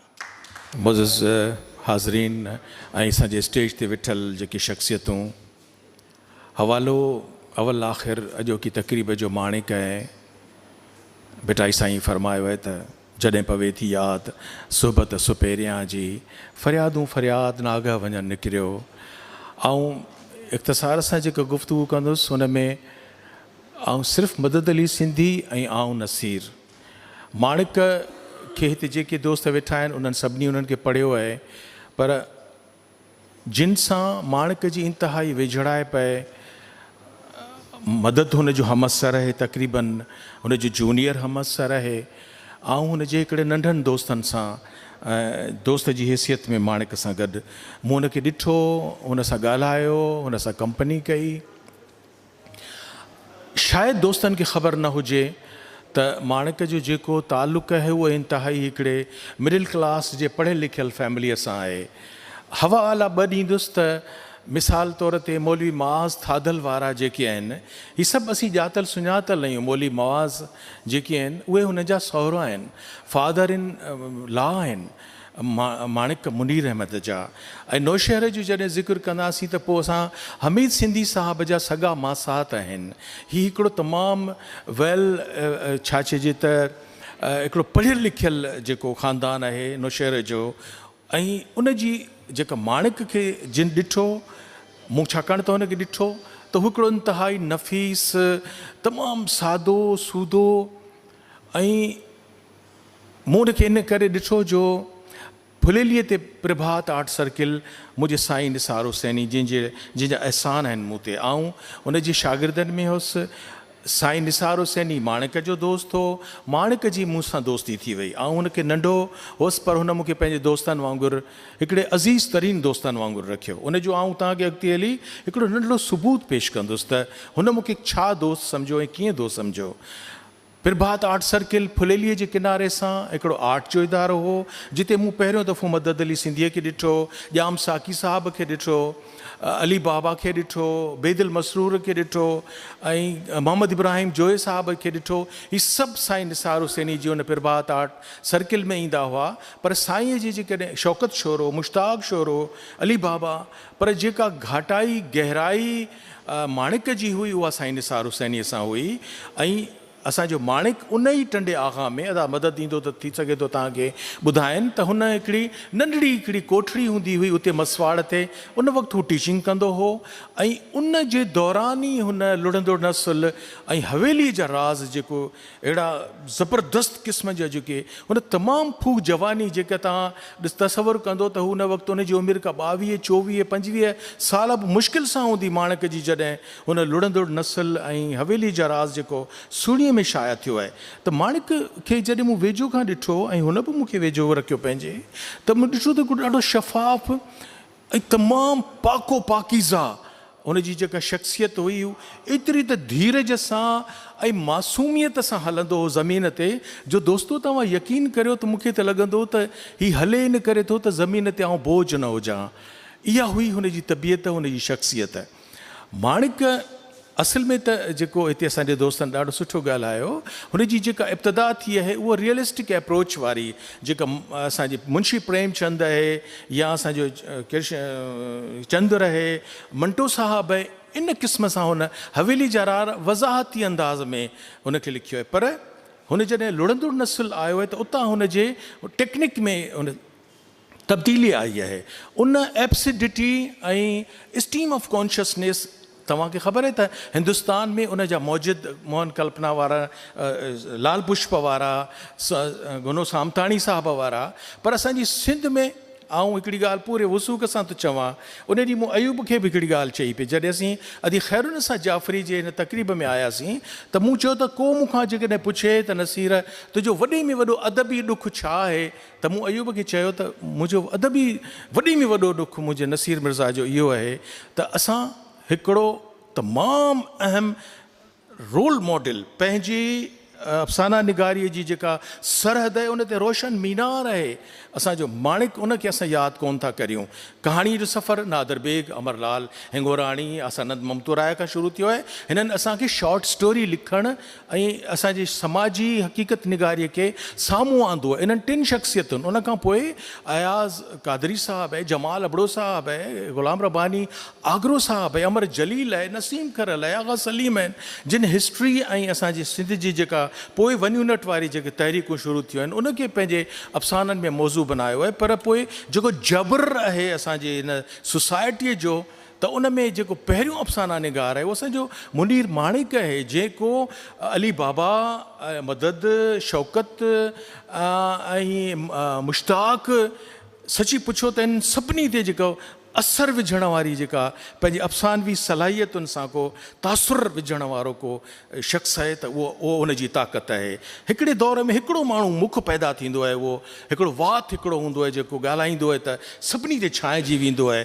त हीअ जेके जिन अफ़साना निगारनि जा मूं अव्हांखे नाला ॿुधाया, अली बाबा खां वठी मुश्ताक ताईं, इहे सभु मदद अली सिंधीअ ताईं, इहे सभई माणिक में हिकिड़ी अजीब करिश्मा हुई जेका हुनजी आऊं जॾहिं हुन सां मिलंदो हुअसि, आऊं हुन सां हलंदो हुअसि, घुमंदो हुअसि, ख़ुदा जो कसम मूंखे कॾहिं अहसासु कोन थियो त हीअ जेके कहाणियूं जिन खे पढ़ो त तव्हांजो ॾकी शुरू थिए, हवेलियुनि में जेके आहिनि फड़फोट पइजी वञे, हीअ केॾी महिल थो लिखे इहे शोलाबार कहाणियूं, जिन जो लुड़ंदड़ नस्ल तव्हां पढ़ो, वरी हवेलीअ जा राज़ पढ़ो, वरी पाताल में बग़ावत पढ़ो, त हीअ अजीब हिकिड़ो उन में उहा ताक़त हले केॾी महिल। जीअं न चवंदा आहिनि त को उहो छा चवंदो, मौलाना शिबली चवंदो हो, इहे आब हयात वारे मौलाना अब्दुल हुसैन आज़ाद लाइ, त ये साला इस पर कोई कोई वही उतरती है रात के वक्त के ये इस तरह की जो किताबें लिखता है। वैसे तो ये बड़ा पागल सा सादा सा महसूस होता है। त आऊं माणिक खे सोचींदोसि त हिन में इहा ताक़त अचे कीअं थी, जॾहिं लिखणु वेहे थो त इहो इन क़िस्म जो जेको एक्सप्रेशन आहे जेको ग़ैर मामूली आहे, जंहिंमें एॾी ताक़त आहे, जेका हुनजी इन्हनि अफ़साननि में रुञाई पड़ाड़ा या गैस चेंबर हुनजा अफ़साना ॾिसो, मोल ज़िंदगी हुन जूं कहाणियूं ॾिसो, जेके स्टीम ऑफ कॉन्शियसनेस एब्सिडिटीअ में उतां खे तबाह बर्बादु कंदो थो वञे। हाणे आउं तव्हांखे ॿुधायां त हू मुंहिंजो दोस्त कीअं आहे। ऐं तव्हांखे पंहिंजे माणक सां आख़िरी मुलाक़ात ऐं विसारे नथो सघां। हीअ जनवरीअ जो पहिरियों हफ़्तो हो। मूंखे हुन पंहिंजो दोस्त सम्झो आहे, ऐं उनजा ख़त आहिनि, उनजा सलाम आहिनि, उन जूं मोहबतूं आहिनि, उहे पंहिंजी जाइ ते। पर हीअ मीर थेबो हुन सां गॾु हुयो, ऐं जनवरी 1982 जो ही कोई पहिरियों हफ़्तो हो या ॿियो हफ़्तो हुयो उनजे वफ़ात खां कुझु ॾींहं अॻु जी ॻाल्हि आहे। त ॿिन्ही जे हथनि में ब्रीफ केस हुआ। ऐं लेडी डिफरेंट हॉस्पिटल वटां स्टेशन रोड ॾांहुं वियुसि पे, हू उतां आया पे त माणिक जो अड़ी माणिक, मां एॾो हैरिस अमेज़िंग त अड़ी माणिक त ज़ाहिर असीं मिलियासीं। हुनजा हथ एॾा नरम हुआ, एॾा नरम हुआ। मुंहिंजा बि हथ नरम आहिनि, पर माणिक जे हथ जो जेको एॾो थधो, एॾो नरम, एॾो मिठो हथु, हुनजे हथ ते एॾा वार हूंदा हुआ, ॾाढा थधा थधा ऐं नरम नरम महसूसु थींदा। असां हथु मिलायो त मूंखे हुनजे हथ में वाच कान हुई, ॿाह में वाच कान हुई, त मूंखे चई नसीर टाइम केतिरो थियो आहे? त मुंहिंजो छो? चई मूंखे तकिड़ो वञिणो आहे। उन वक़्तु 6:45 थिया हुआ शाम जा। बसि सिर्फ़ु मुंहिंजी हुन सां एतिरी मुलाक़ात थी, इहा हुन सां मुंहिंजी आख़िरी मुलाक़ात हुई। हाणे आउं मूंखे ॿुधायां त हू मुंहिंजो दोस्त कीअं आहे। ऐं हुनजी हिकिड़ी नंढड़ी कहाणी जो पहिरां बि तव्हांखे ॿुधाईंदुसि, 5 मिंट दोदाऊं वठंदुसि। हुन ऐं 1978 खां सिंधी यूनिवर्सिटी जे मास कम्युनिकेशन डिपार्टमेंट जो आउं स्टूडेंट हुअसि। उते मूंखे माणिक यूनिवर्सिटीअ जे कॉरिडोर में मिलियो। मूंखे चयईं त मूं नावल लिखियो आहे, साह मुठ जो हवालो तव्हां सभु ॾियो पिया। साह मुठ खे बचाइण वारो आऊं आहियां। साह मुठ जेकॾहिं छपियो आहे त उहो सॼो मौजज़ो आहे त उहो कीअं बची वियो आहे।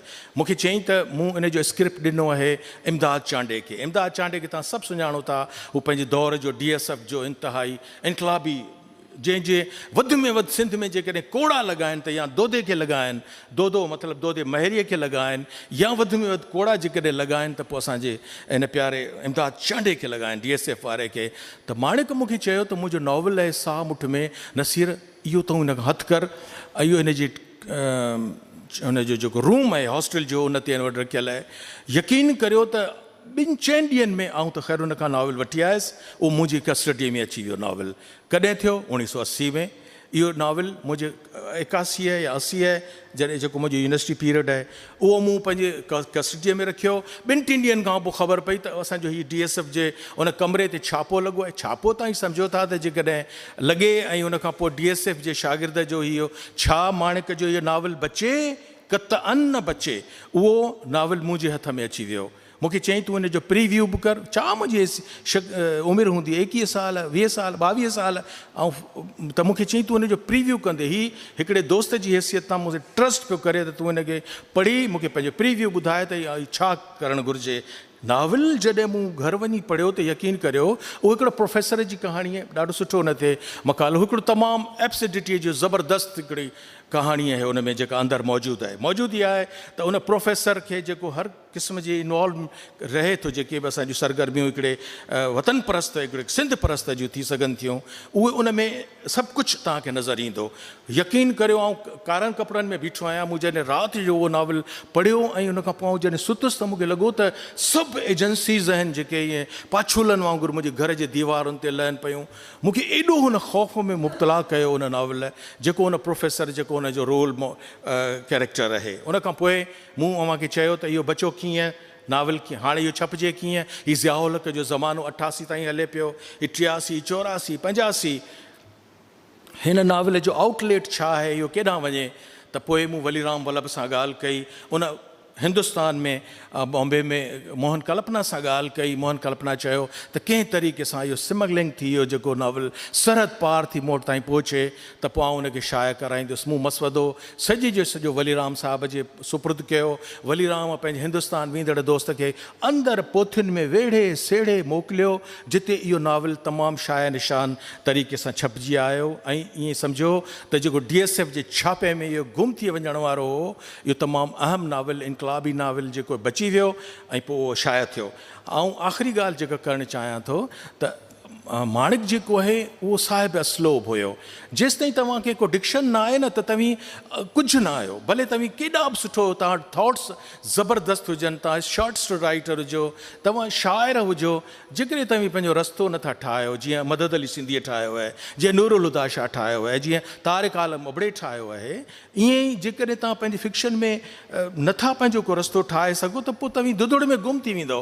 केतिरा सिंधी ॿोलीअ जा अफ़साना निगार आहिनि पंहिंजे डिक्शन जे न हुजण जे करे कुझु बि कोन्हनि, तारीख़ जो हिसो आहिनि। सिंधियत बि तारीख़नि में हुनजो ज़िक्र ईंदो त मरहूम ॾाढो सुठो लिखंदो हो।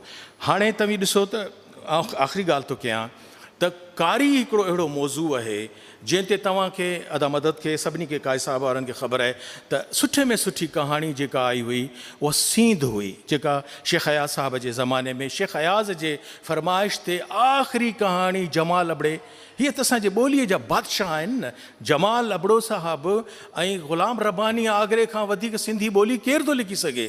वरी सिंधी ॿोली सुठे में सुठी सिर्फ़ु नौशहर फ़ैरोज़ जा साती परगिणे जा माण्हू लिखी सघनि था। प्योर निज पुर असर जेका सिंधी आहे न तव्हांखे इन्हनि वटि नज़र ईंदी, या तव्हांखे नसीम खरल वटि नज़र ईंदी। ॿिया मिक्सड ग्रिल आहिनि जेके पंहिंजे अफ़साननि में सभई ॿोलियूं मिलाए सिलाए हिकिड़ो कुझु मरकड़ो तयारु कनि था। त सींध कहाणी जेका आहे उहा कारोकारी मौज़ूअ ते शानदार आहे, पर हिकिड़ी रियलिस्टिक एप्रोच सां उहा कहाणी आहे। ऐं उनखां पोइ जेका शाहकार कहाणी कंहिंजी आहे, असांजे माणिक जी आहे, उनजो नालो ई कारी आहे।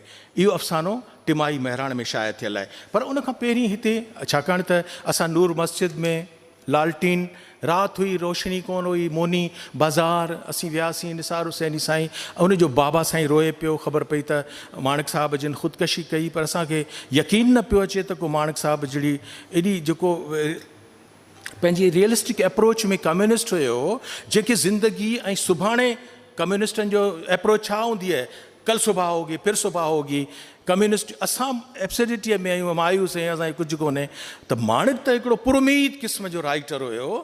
असां चऊं त हिन छो ख़ुदकशी कई आहे, पर ख़बर पई त हुन ख़ुदकशी कई। इन लाइ पंचर ठाहे वेठो हिकिड़ो माण्हू, असांखे हुनजो घर न पियो मिले मोनी बाज़ार में माणिक जो, ऐं साईं निसार हुसैनी भटकूं पिया त हीउ घर किथे आयल जे, त ख़बर पई। चई हा बाबा उहो मेमणनि जो छोकिरो जंहिं ख़ुदकशी कई, हा ख़ुदकशी कई हुई माणिक साहब। ख़ैर असां वियासीं, हुनजो बाबा साईं रोए पियो, माणिक साहब जो लाश हो, असां हुनजे ॿारनि सां भाउरनि सां हुनजी फैमिलीअ सां ताज़ियत कई। पर ओचितो जॾहिं मूं वरी कुझु ॾींहं खां पोइ माणिक जी जेको नोटबुक जो हिकिड़ो खोलियो कहाणी, जंहिंमें हुनजा इम्प्रेशन्स आहिनि लिखियल, उहो किताब में 6 अनाम कहाणियूं आहिनि, उन में बि हुनजी हिकु कलेक्शन आहे, उन में बि हुनजे हुन नोटबुक जा उहे पैराग्राफ्स आहिनि। त उहो पैराग्राफ हिकिड़ो पढ़ी ऐं हुन कारोकारीअ मां हिकिड़ो नंढिड़ो टुकुर पेश कंदुसि, त जीअं असीं हुन लेखक जे लफ़्ज़नि खे बि तव्हांजे आॾो पेश करियूं। मिसाल तौर ते 26 जनवरी 1982 हुनजे ख़ुदकशीअ जो ॾींहुं आहे, पर उनखां कुझु वक़्तु अॻु में जॾहिं हुन इहो जेको नोटबुक वारी जेका पंहिंजी कहाणी लिखी आहे, एल्बम जेको हुनजे ब्रीफ केस मां बि मिलियो आहे ऐं हुनजी कहाणी बि आहे नोटबुक मां, उन में लिखे थो। ऐं तव्हां यकीन करियो त जॾहिं उते नवाब शाह में साईं सां पहुतुसि हुन घर में, त ऐं उहा साॻी सूरत हाल आहे जेका हुनजे हिननि सिटुनि में तव्हांखे पढ़ी थो ॿुधायां। साॻी सूरत हाल जेका हू मरण खां पहिरीं पंहिंजे नोटबुक में लिखे पियो, साॻी सूरत हाल हुनजे घर में असांखे नज़र पई अचे। छा पई नज़र अचे, पढ़ी थो ॿुधायां।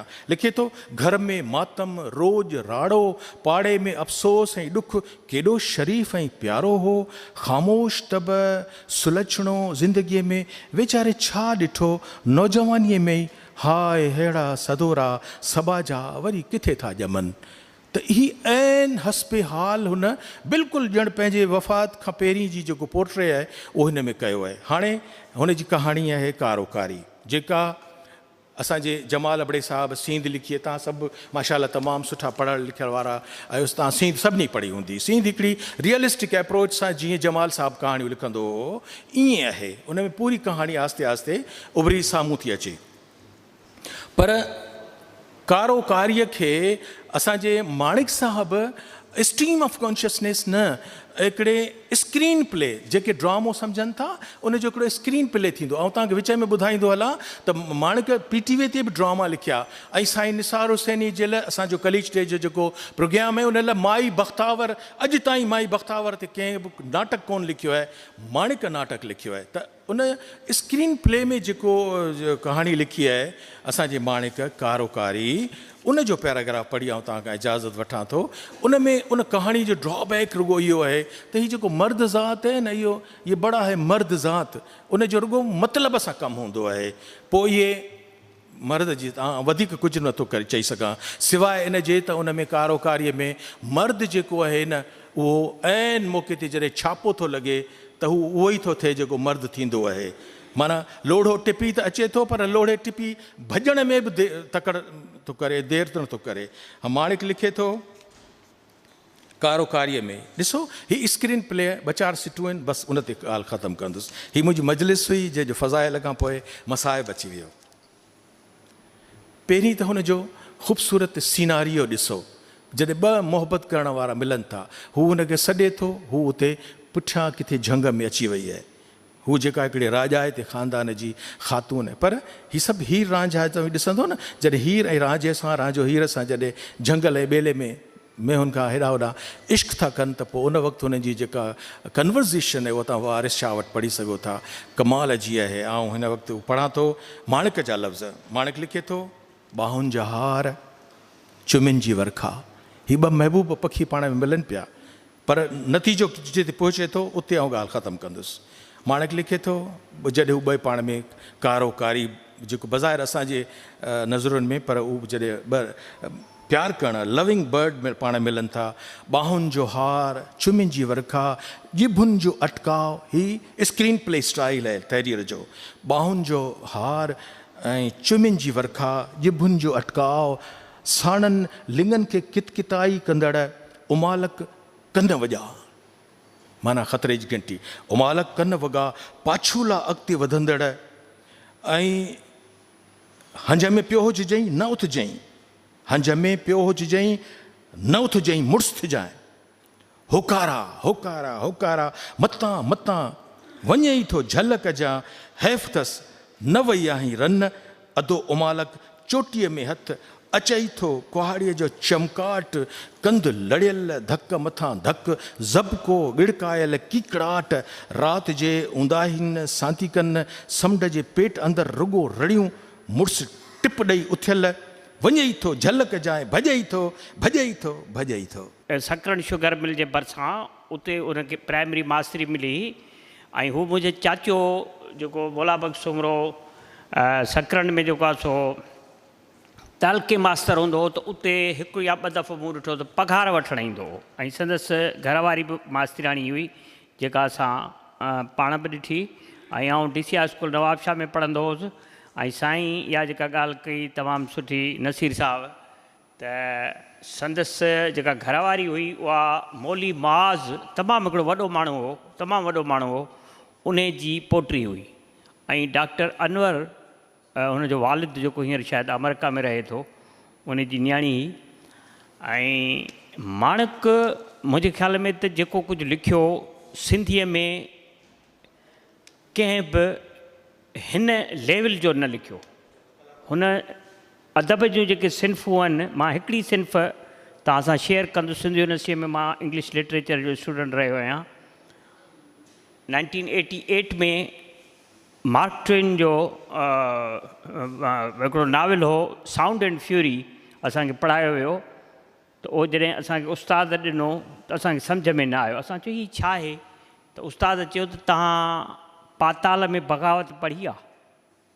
त असां चयोसीं न असां पढ़ी त आहे, पर चई न इहो ही किताबु खणी वञो ऐं वञी पढ़ो, पढ़ण खां पोइ वापसि अचो। असां जॾहिं उहो पढ़ियो डिटेल में त पोइ चई त इहो स्ट्रीम ऑफ कॉन्शियसनेस में लिखियलु आहे। इन जे करे जेको आहे सो हीउ नाविल बि जेको आहे साउंड एंड फ्यूरी इन में लिखियलु आहे, इन हवाले सां तव्हां हुनखे पढ़ो।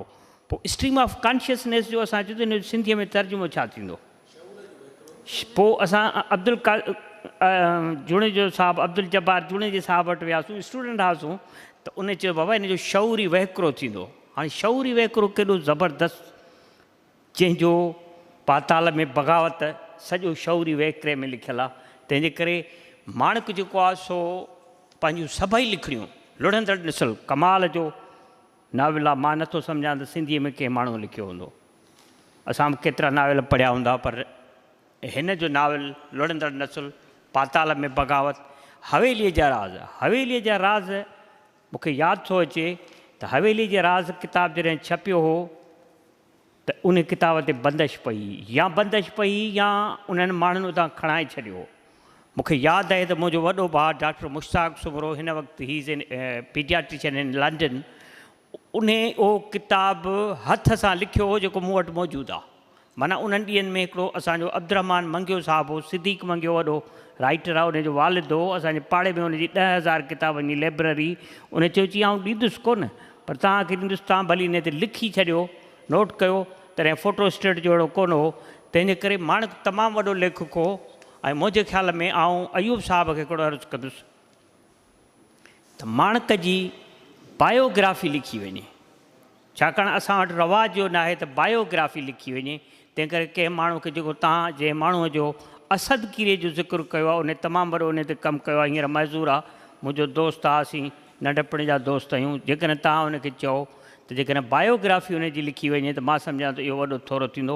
ॿियो हिकिड़ो कमु आर्ट्स काउंसिल खे करणु खपे। मां इहो अर्ज़ु कंदुसि त जीअं सिंधला जी इहो कमु कयो आहे त सिंध जे पॉलिटिशियन्स जो ऐं वॾनि वॾनि कुझु नामियारनि माण्हुनि जो जेको आहे सो 50-50 ऐं 40-40 कलाक इंटरव्यूज़ कया अथनि ऐं उन्हनि सां उन्हनि इहो मुआइदो कयो त 50 सालनि ताईं संदन मरण खां पोइ 50 सालनि खां पोइ ई जेके आहिनि से शयूं जेके आहिनि से मंज़र आम ते आंदियूं वेंदियूं। उन मां कुझु मूं 2-3 ॾिठियूं बि आहिनि त सिंध यानी आर्ट्स काउंसिल में बि सिंध जा खोड़ सारा जेके वॾी उमिरि जा माण्हू आहिनि उन्हनि जा तवील तरीन इंटरव्यू करे ऐं हिते रखिया वञनि त इहा वॾी महिरबानी। तव्हांजी वॾी महिरबानी। Thank you very much. Ashfaq Aazir साहब जो हिकिड़ो कलाम आहे, उहो ॿुधायां थी। हालतुनि जे हिसाब सां मूंखे ठहकंदड़ लॻे थो। मोहबत जे मेहारनि जो किथे कतबो लॻो आहे, बुॾे थी रोज़ का सुहिणी घड़ो अॼु भी कचो आहे। मोहब्बत जे मेहारनि जो किथे कतबो लॻो आहे। निमन जावण पखी रस्ता विचां सिंधवा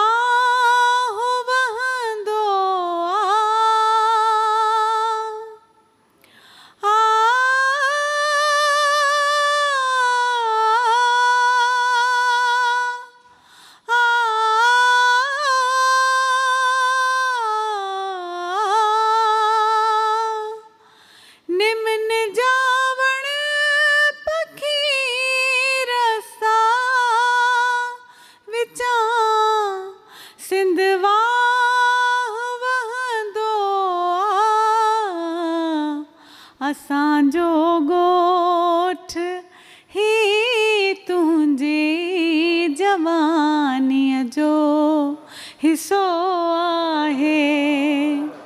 असांजो गोठ ही तुंहिंजी जवानीअ जो हिसो आहे। बुॾे थी रोज़ का सुहिणी घड़ो अॼु भी कचो आहे। मोहब्बत जे मेहारनि जो किथे कतबो लॻो आहे।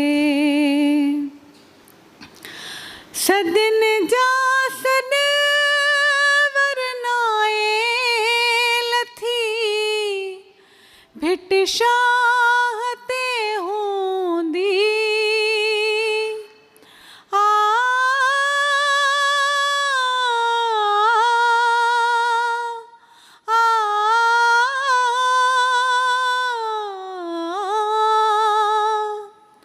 सदिन जा सॾ वरनाए लथी भिट शाह ते हूंदी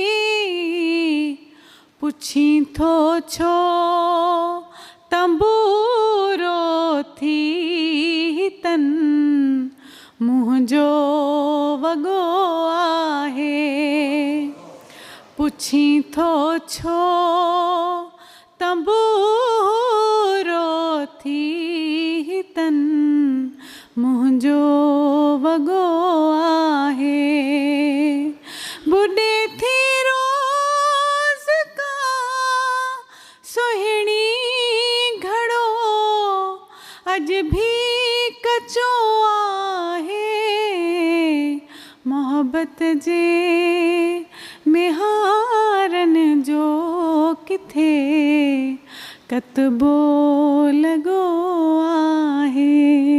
महिरबानी जी सर। ज़िंदह माण्हू जी चवंदा आहिनि क़दुरु कोन्हे, ज़िंदह माण्हू जो क़दुरु थींदो ई कोन्हे, क़दुरु मरण खां पोइ थींदो आहे। ज़िंदह माण्हू जो क़दुरु बि हूंदो आहे, क़ीमत बि हूंदी आहे, मरण खां पोइ क़ीमत कान हूंदी आहे, रुॻो क़दुरु हूंदो आहे। मुनीर जॾहिं मूं पोइ यादि कयो वाट ते हलंदे त मूंखे यादि आयो त हिकिड़ो ख़ूबसूरत नौजवान जेको सुबुह शाम ॿई दफ़ा मिलंदो हो, मुंहिंजे प्रेस ते अची वेहंदो हो, मुंहिंजी प्रेस तारक अशरफ जे प्रेस ते साम्हूं ई हुते अची वेहंदो हो। उन सां गॾु जेके दोस्त हूंदा उन्हनि जा नाला हिननि वरिता ऐं उनजो जेको मशहूरु थियो लिखणी साहु हुई लुड़ंदड़ नसुल। लुड़ंदड़ नसुल शायदि थियो ऐं एॾो गोड़ मची वियो, एॾो धुमण मची वियो जो हवेली जा राज़ त वरी हिकिड़ी अहिड़ी शइ आहे जेका हर दौर में भई हलंदी आहे, भले अंग्रेज़ीअ में उर्दूअ में सिंधीअ में हर हंधि हवेली जा राज़ मौजूदु आहिनि। असम चोकरा इहो पढ़ंदो हवेली जा राज़ नज़र ईंदा पंहिंजे केतिरनि राइटर्स में, पर लुड़ंदड़ नसुल जेको तंहिं असांखे तमामु घणो हलचल मचाई ऐं मूंखे हींअर इहो यादि कोन्हे त हुन में हो छा। बहरहाल आऊं सिर्फ़ु इन करे जॾहिं हिते आयुसि त वरी मूंखे चयूं त वेहणो बि आहे ॻाल्हाइणो बि आहे त आउं सिर्फ़ु इहो चवंदुसि त जॾहिं तव्हां पंहिंजे कंहिं राइटर खे ट्रिब्यूट पेश था करियो त इहो ख़्यालु करियो त ॿिया जेके राइटर्स आहिनि तंहिं नाला था वठो 4 माण्हुनि जा या 3 माण्हुनि जा या ज़्यादती आहे, या त लिखी अचो चङी तरह या त उन माण्हू जी तव्हां ज़िक्र करियो ऐं भेट न करियो। भेट में केतिरा ई सुठा राइटर्स असांजा आहिनि जेके गुम थी विया आहिनि। अफ़सानो निगारनि जो नालो वठो था, इनकाब शेख खे विसारे था छॾियो, अयाज़ कादरी खे विसारे था छॾियो। तव्हांखे ख़बर ई कान्हे अयाज़ कादरी कहिड़ो वॾो अफ़सानो निगारो। तंहिं करे असां सिर्फ़ु इहे 4 अफ़साना निगार या 4 यादि था करियूं, इहो न करियो। ऐं जेके असां जहिड़ा लेखक वेठा आहिनि से जॾहिं पंहिंजे लाइ रिमार्क्स ॿुधनि था त हुननि खां सवाइ बाक़ी जेके लिखनि पिया से मिक्सड गिरल आहिनि। असां मिक्सड गिरल न आहियूं, असीं बि राइटर्स आहियूं, हिन दौर जा राइटर्स आहियूं। ऐं असांजे लाइ बि तव्हां इहे ई अखर चई चुका आहियो तई सभु त काज़ी ख़ादिम खां वॾो को राइटर कोन्हे। मूंखे कहिड़े आऊं 5 फुट 4 इंच में माण्हू कहिड़ो वॾो राइटर थी सघां थो। उस्तादु आहियां त उस्तादु आहियां, पर इहा हिकिड़ी मुंहिंजी नसीहत आहे त ॿिए खे वॾो साबित करण लाइ कंहिंखे नंढो न ॾेखारियो। हर कंहिं माण्हू जी पंहिंजी ख़ूबी बयानु करियो। ख़ामियुनि जे लाइ असीं हिते कोन था अचूं, छो जो जेको माण्हू ॼाओ आहे, जेको ज़िंदह रहियो आहे 40 साल 30 साल 35 साल, ज़िंदगीअ में ख़ामियूं आयूं हूंदियूं। मुनीर हिकिड़ो नफ़ीस माण्हू हो, ख़ामोश माण्हू हो। मदद खे ख़बर आहे मुनीर तमामु घटि ॻाल्हाईंदो हो ऐं हुनजी ॻाल्हाइण में हिकिड़ी शर्मीली अदा हूंदी हुई।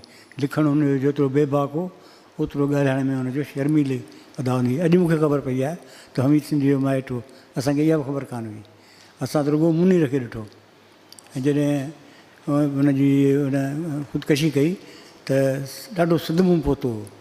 इन करे जो अहिड़े माण्हुनि जी ख़ुदकशी सम्झ में कान थी आई ऐं कॾहिं असां त अहिड़ी का नाराज़गी कान ॾेखारी। कई माण्हू आहिनि जिन खे नौकरियूं कोन थियूं मिलनि, कई माण्हू आहिनि जेके ज़िंदगीअ में नाकामियूं ॾिसनि था। जे हर नाकाम माण्हू ख़ुदकशी करे त घणा माण्हू बचंदा। त अहिड़ियूं ॻाल्हियुनि जो थोरो ख़्यालु रखणु खपे ऐं मूंखे तव्हांजी महिरबानी जो तव्हां मूंखे ॻाल्हाइण जो मौक़ो ॾिनो। महिरबानी साईं। हाणे माणिक लाइ तमामु घणो कुझु ॻाल्हायो वियो आहे। हाणे माणिक पहिरीं ही बेसिकली ॻाल्हि इहा आहे त कंहिं बि ॻाल्हि जी ॻाल्हि मुक़दमो लिखिबो आहे त हुन में सियासी ऐं समाजी पस मंज़र लिखिबो आहे। साईं ख़लील साहिबु, अवां थोरो त इहो ॿुधायां पियो, तव्हां बि सियासी माण्हू आहियो, त हू जेको दौरु हो इंतिहाई सियासी दौरु हो, ख़ासि तरह वञणु ठहण खां पोइ सिंध में हिकिड़ी क़िस्म जी लहर अची वई हुई सुजागीअ जी, ख़ासि तरह तरक़ी पसंदि तहरीक जेका उन में वॾो किरदारु अदा कयो। साईं GM सैद रसूल बख्श पली जो, शेख हयात इब्राहिम जो हुयो। उनजे करे सिंधी अदब में उहा जेका तरक़ी पसंदि सोच पंहिंजे वतन जे लाइ विढ़ण जी हिकिड़ी कल्पना पैदा कई, जंहिंजे करे पोइ लिखण में इहा हिकिड़ी शुरूआति थी। उन वक़्तु रूढ़ियाण सालो अहम रसालो हो, 1960 में निकितो, ऐं मुनीर सिंधीअ जे नाले सां कहाणियूं लिखणु शुरू कयूं। ॿियूं त संदसि कहाणियूं हुयूं, पर हुनजी अहम जेका तवील स्टोरी हुई उहा हवेलीअ जा राज़ हुई, जेका उन वक़्तु जो हुन जागीरदाराना समाज खे हीअं लोॾे छॾियो हो। ॿी उन हिकिड़ी कहाणी जेका मशहूरु छपी मुनीर जे नाले सां, शाह लतीफ़ हथकड़ियूं ऐं रसा, उहा कहाणी इहा हुई। उन वक़्तु तव्हांखे ख़बर आहे त अयूब खान जो दौरु हो, सिंध जो नालो वठणु वॾो हो, त हू इंटेलिजेंस CID रिपोर्ट थी अचे त इहो शाह लतीफ़ केरु आहे, इन जे ख़िलाफ़ु वारंट जारी थिए थो ऐं शाह लतीफ़ जी ॻोल्हा कंदा, पोइ थी ख़बर पए त शाह लतीफ़ त 250 साल पहिरीं हीअ दुनिया छॾे चुको आहे। सो इहो हो मुनीर। असां हुनखे ॾिठो बेइंतहा ज़हीन, जीनियस ऐं इंतिहाई शर्मिलो माण्हू। 19 दिसंबर 1971 जी ॻाल्हि आहे, असां अॻिते क़दम जो मूं रिसालो ॿियो नंबर कढियो थिए त हीअ कहाणी लिखी खणी आयो बगड़नि जे राज में। बगड़नि जे राज में कहाणी जॾहिं मूं पढ़ी त मूं हुनखे चयो त मुनीर साहिबु कहाणी त छपियूं था, छाकाणि अॻिते क़दम आहे इनकलाबी रिसालो, ईअं अॼु न सुभाणे इहो रिसालो ज़रूरु। अयूब साहिबु मूं तव्हांखे ॿुधाई बि इहा ॻाल्हि, बंदिश हेठि ईंदो, पर हीअ तव्हां जॾहिं कहाणी छपजनि जी, तव्हां सरकारी मुलाज़िम आहियो, मास्तर आहियो, तव्हां सम्झो था चई न आउं कोन, मुंहिंजे लाइ मसइलो थी पवंदो। पोइ मुंहिंजो छा कजे, मुंहिंजो नालो पंहिंजो चेंज कर, चई कहिड़ो रखां। त उन वक़्तु जाम साकी जे कम्यूनिस्ट पार्टी तरफ़ां हिकिड़ी क़िस्म जी अदबी हिकिड़ी सर्कल हुई, उन में सभिनी जा नाला तब्दील हुआ, उन में मुनीर नालो माणिक हो। त मूं चयोमांसि तव्हांजो हू जेको नालो माणिक आहे केॾो सुठो आहे, चई ठीकु आहे। बगड़नि जे राज जी कहाणी, जेका बगड़नि जे राज में ओभर पाकिस्तान बाबति कहाणी हुई, 1972 जून में छपी, ऐं आउं सम्झां थो त अॼु ॾींहं ते वरी उहा कहाणी केरु छपण जी हिमत कोन कई आहे। मूंसां अॼु शेर महिराणी ॻाल्हि पे कई त हुन जेके मजमूए में आई कोन्हे, त मूं चयो बसि इहा ॾुख जहिड़ी ॻाल्हि आहे त कहाणी छपजणु खपे न, छो कोन मजमूए में शामिलु कई अथनि। असां बि त पंहिंजे दौर में हिमत कई न, असां बि तकलीफ़ूं सठियूं, पादर खाधासीं, माइटनि खे जेल में विझायोसीं, रिसाला बंदि थिया, तइलीम तबाह थी, पोइ तव्हां बि छपियो न बाबा कहाणी छपे, हिमत करियो। बहरहाल इहा हिकिड़ी अहिड़ी ॻाल्हि आहे। उन खां पोइ हुन माणिक जूं कहाणियूं माणिक जे नाले सां अॻिते क़दम में कहाणियूं शाये थींदियूं रहियूं। हुन जूं 6 कहाणियूं अॻिते क़दम में शाये थियूं, ऐं उहे कहाणियूं बि तमामु ज़बरदस्त हुयूं। पर मां जॾहिं डिसंबर में 72 में गिरफ़्तार थियुसि त नवाब शाह जेल में हुउसि, उतां पोइ मूंखे बि केॾांहुं वठी विया इंट्रोगेशन में। उन खां पहिरियों जेको इंट्रोगेशन में मूंखां सुवालु हो त इहो बगड़नि जे राज जी कहाणी, इहो माणिक केरु आहे, इहो छा? मूंखे त टपाल में इहा कहाणी आई आहे, पोस्ट ऑफिस में। बहरहाल घणो डिस्कशन थियो, पर तेसि ताईं कंहिंखे ख़बर कोन हुई त माणिक केरु आहे। उन वक़्तु ई मई में हुन हिकु नाविल लिखियो लुणद नसुल, उहो बि नाविल जेको साईं काज़ी साहिबु ॻाल्हि कई त छपियो छा, अॻिते क़दम छपियो, 2 रुपया क़ीमत हुई क्राउन साइज़ में, उहो मूं छपियो हो। नाविल छा छपियो, उन बि सिंध में हिकिड़ी बाहि लॻाए छॾी। माणिक जी हैसियत जेका हुई उहा बेसिकली हू हिकिड़ो लिखण में बहादुर हो, इनकलाबी हो, ऐं सिंध जे कास सां उहो इंतिहाई सचो माण्हू हो। आउं चवां थो त हुनखे जेतिरो बसि यादि कजे उहो घटि आहे। हाणे मूं त तवील हिकिड़ो मज़मून लिखियो, पर हिते हिकिड़ी एॾियूं तक़रीरूं थी वयूं आहिनि घणियूं, इन करे मां रुॻो आख़िरी उन जूं 2 टे लाइनूं तव्हांखे पढ़ी ॿुधाईंदुसि। माणिक सां आख़िरी मुलाक़ात थी हुई 23 जनवरी 1982 में हू मुंहिंजे ऑफिस में आयो, ॾाढो परेशान हो, त मूंखे चई तव्हां ॾाढो परेशान आहियां। मेडिकल स्टोर मूं खोलियो हो, उते पंहिंजे भाउ खे विहारियुमि, पर उते हुन जेको आहे सो मैंड्रिक्स विकिणणु शुरू करे छॾियूं, मूं मेडिकल स्टोर बंदि करे छॾियो आहे। आउं हींअर ॾाढो परेशान आहियां, मूंखे टेक्स्ट बुक बोर्ड में का नौकिरी वठी ॾियो या किथे। त मूं चयो पोइ तव्हां कुझु देरि वेहो त भला पोइ पाण सलाह करियूं था। यकीन करियो उन वक़्तु मूं सोचियो हो त जंहिं कुर्सीअ ते आऊं इहो साईं वेठो आहियां सिंध न्यूज़, उनजो असुलु हक़दार हीअ आहे। पोइ उनखे मूंखे ॿुधायो त भई हिते त असांखे 4-4 सालनि खां पघार बि कोन थो मिले, पर मुंहिंजे दिलि चाहियो त हेॾो जीनियस माण्हू 2-2 MA कयल ऐं अंग्रेज़ी जो माहिर, दुनिया जो एॾो बहितरीनु उलूम पढ़ियल, साइंस सियासत जो एॾो ज़हीन माण्हू, उहो माण्हू हिकिड़े 17-16 ग्रेड जी नौकिरी लाइ परेशान आहे। अॼु आउं हिकिड़ी ॻाल्हि करियां, इहा त मूंखे ॾुख बि थो थिए त अहिड़ा माण्हू बि मूं वाइस चांसलर ॾिठा आहिनि, जिन खां जेकॾहिं विहारे सवाल करियां त उहे 4 सवालनि जो जवाबु कोन ॾेई सघंदा। पर माण्हू जेको थोरो ज़हीन माण्हू मूं वरी ज़िंदगी में कोन ॾिठो। ऐं जॾहिं वफ़ाक़ी वज़ीर हुउसि तॾहिं केतिरनि मूं ॻाल्हि इहा पहिरीं बि कई आहे त केतिरनि माण्हुनि जूं PhD डिग्रियूं आयूं, उहे नकली हुयूं, कापी थियल हुयूं। ऐं चाहियां त HEC खे लिखिजे हा त हुनजी पेंशन बंदि थी वञे हा, हुनखां पैसा बंदि थी वञनि हा। माण्हू जहिड़ो माण्हू ख़ुदा जो कसम मां चवां थो त अॼु जेकॾहिं हुजे हा ऐं कंहिं यूनिवर्सिटी जो वाइस चांसलर हुजे हा त हुनजो को मुक़ाबिलो कोई कोन करे सघे हा। मां वरी बि चवां थो त मूं वटि ॾाहो माण्हू रसूल पली जो ॾिठो, इब्राहिम जो ॾिठुमि या माणक ॾिठुमि, जिन मूंखे मुतासिर बि कयो ऐं माणक खे आउं पंहिंजो उस्ताद सम्झंदुसि।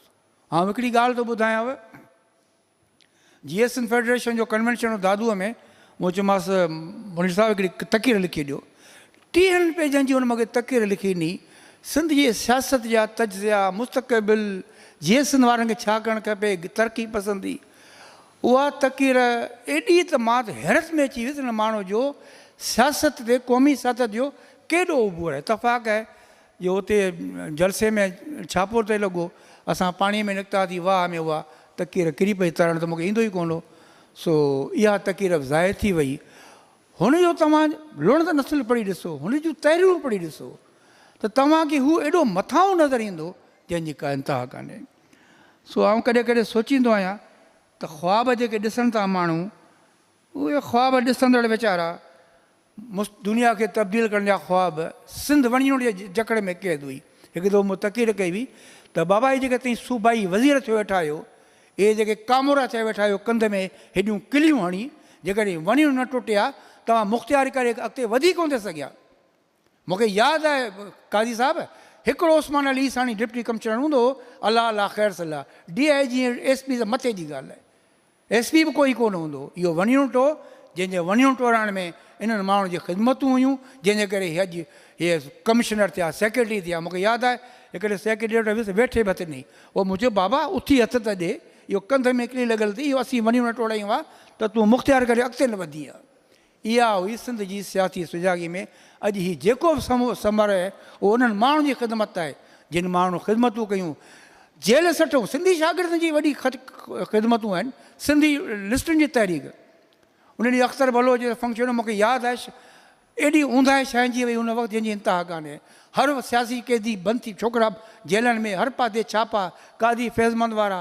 अख़्तर बलोच शाम जो 6:30 बजे अची डिप्टी कमिश्नर जे अॻियां बुख हड़ताल ते वेठी, सॼो हैदराबाद पलटी पियो त हिनखे उथारिजे, न उथी ऐं पोइ तहरीक में जान अची वियो। अॼु उहे माण्हू कंहिंखे यादि बि कोन्हनि। मूंखे यादि आहे मेले में, ऑक्सफोर्ड मेले में आई, कंहिं अख़्तर बलोच खे सुञातो कोन्हे, मुंहिंजो बाबा जी अख़्तर बलोच अथव। इहे उहे माण्हू आहिनि जिन दौर तब्दील कयो। सिंधी माण्हू सियासत, आउं चवंदो आहियां त सिंधी माण्हू इंतिहाई सियासी तौर ते सुजाॻ आहे। दरबेल उनजो मिसाल अथव, MRD तहरीक उन जी मिसाल आहे। हू जॾहिं उथियो आहे त हुन पंहिंजे हक़नि लाइ एॾी जिदोजहद कई आहे। वञणु टोड़ण में मूंखे ॿुधायो, जेकॾहिं वञणु टोड़ण में सॼो सिंध जो किरदारु हो, रसूल लजपली जो, रशीद भट्टी, तनवीर अब्बासी, साईं GM सैयद, ॿिया बि केतिरा माण्हू, जाम साकी, इन्हनि माण्हुनि जेल सठा, क़ुर्बानियूं ॾिनूं, जंहिंजे करे सिंध जेका आहे असां जियापे जो साह पई खणे। ऐं मां तव्हांखे ॿुधायो त उहे माण्हू अॼु जेकॾहिं थिया वेठा आहिनि त इन्हनि जे बदौलत। सो आउं कॾहिं कॾहिं सोचींदो आहियां, मूं आख़िरी लाइन बि लिखी हुई त अॼु त माणिक मोनी बाज़ार जे इन रहमानी मस्जिद जे क़ब्रिस्तान में आरामी आहे। हीअ बसि आख़िरी ऐं 4 लाइनूं पढ़ंदुसि, पोइ जेको आहे सो हिनखे ख़तमु कंदुसि। असां कॾहिं बि हुन जे शख़्स जे हयातीअ में जाती पाइण जी कोशिशि न कई। असांखे इहा बि ख़बर न हुई हुनजो कहिड़ी छोकिरीअ सां इश्क़ हो। ख़बर न आहे हू कॾहिं पंहिंजे माशूका जे घिटीअ मां लंघियो बि हो या न। हिकु भेरो मूं हुनखे पंहिंजी कहाणी पढ़ण लाइ ॾिनी।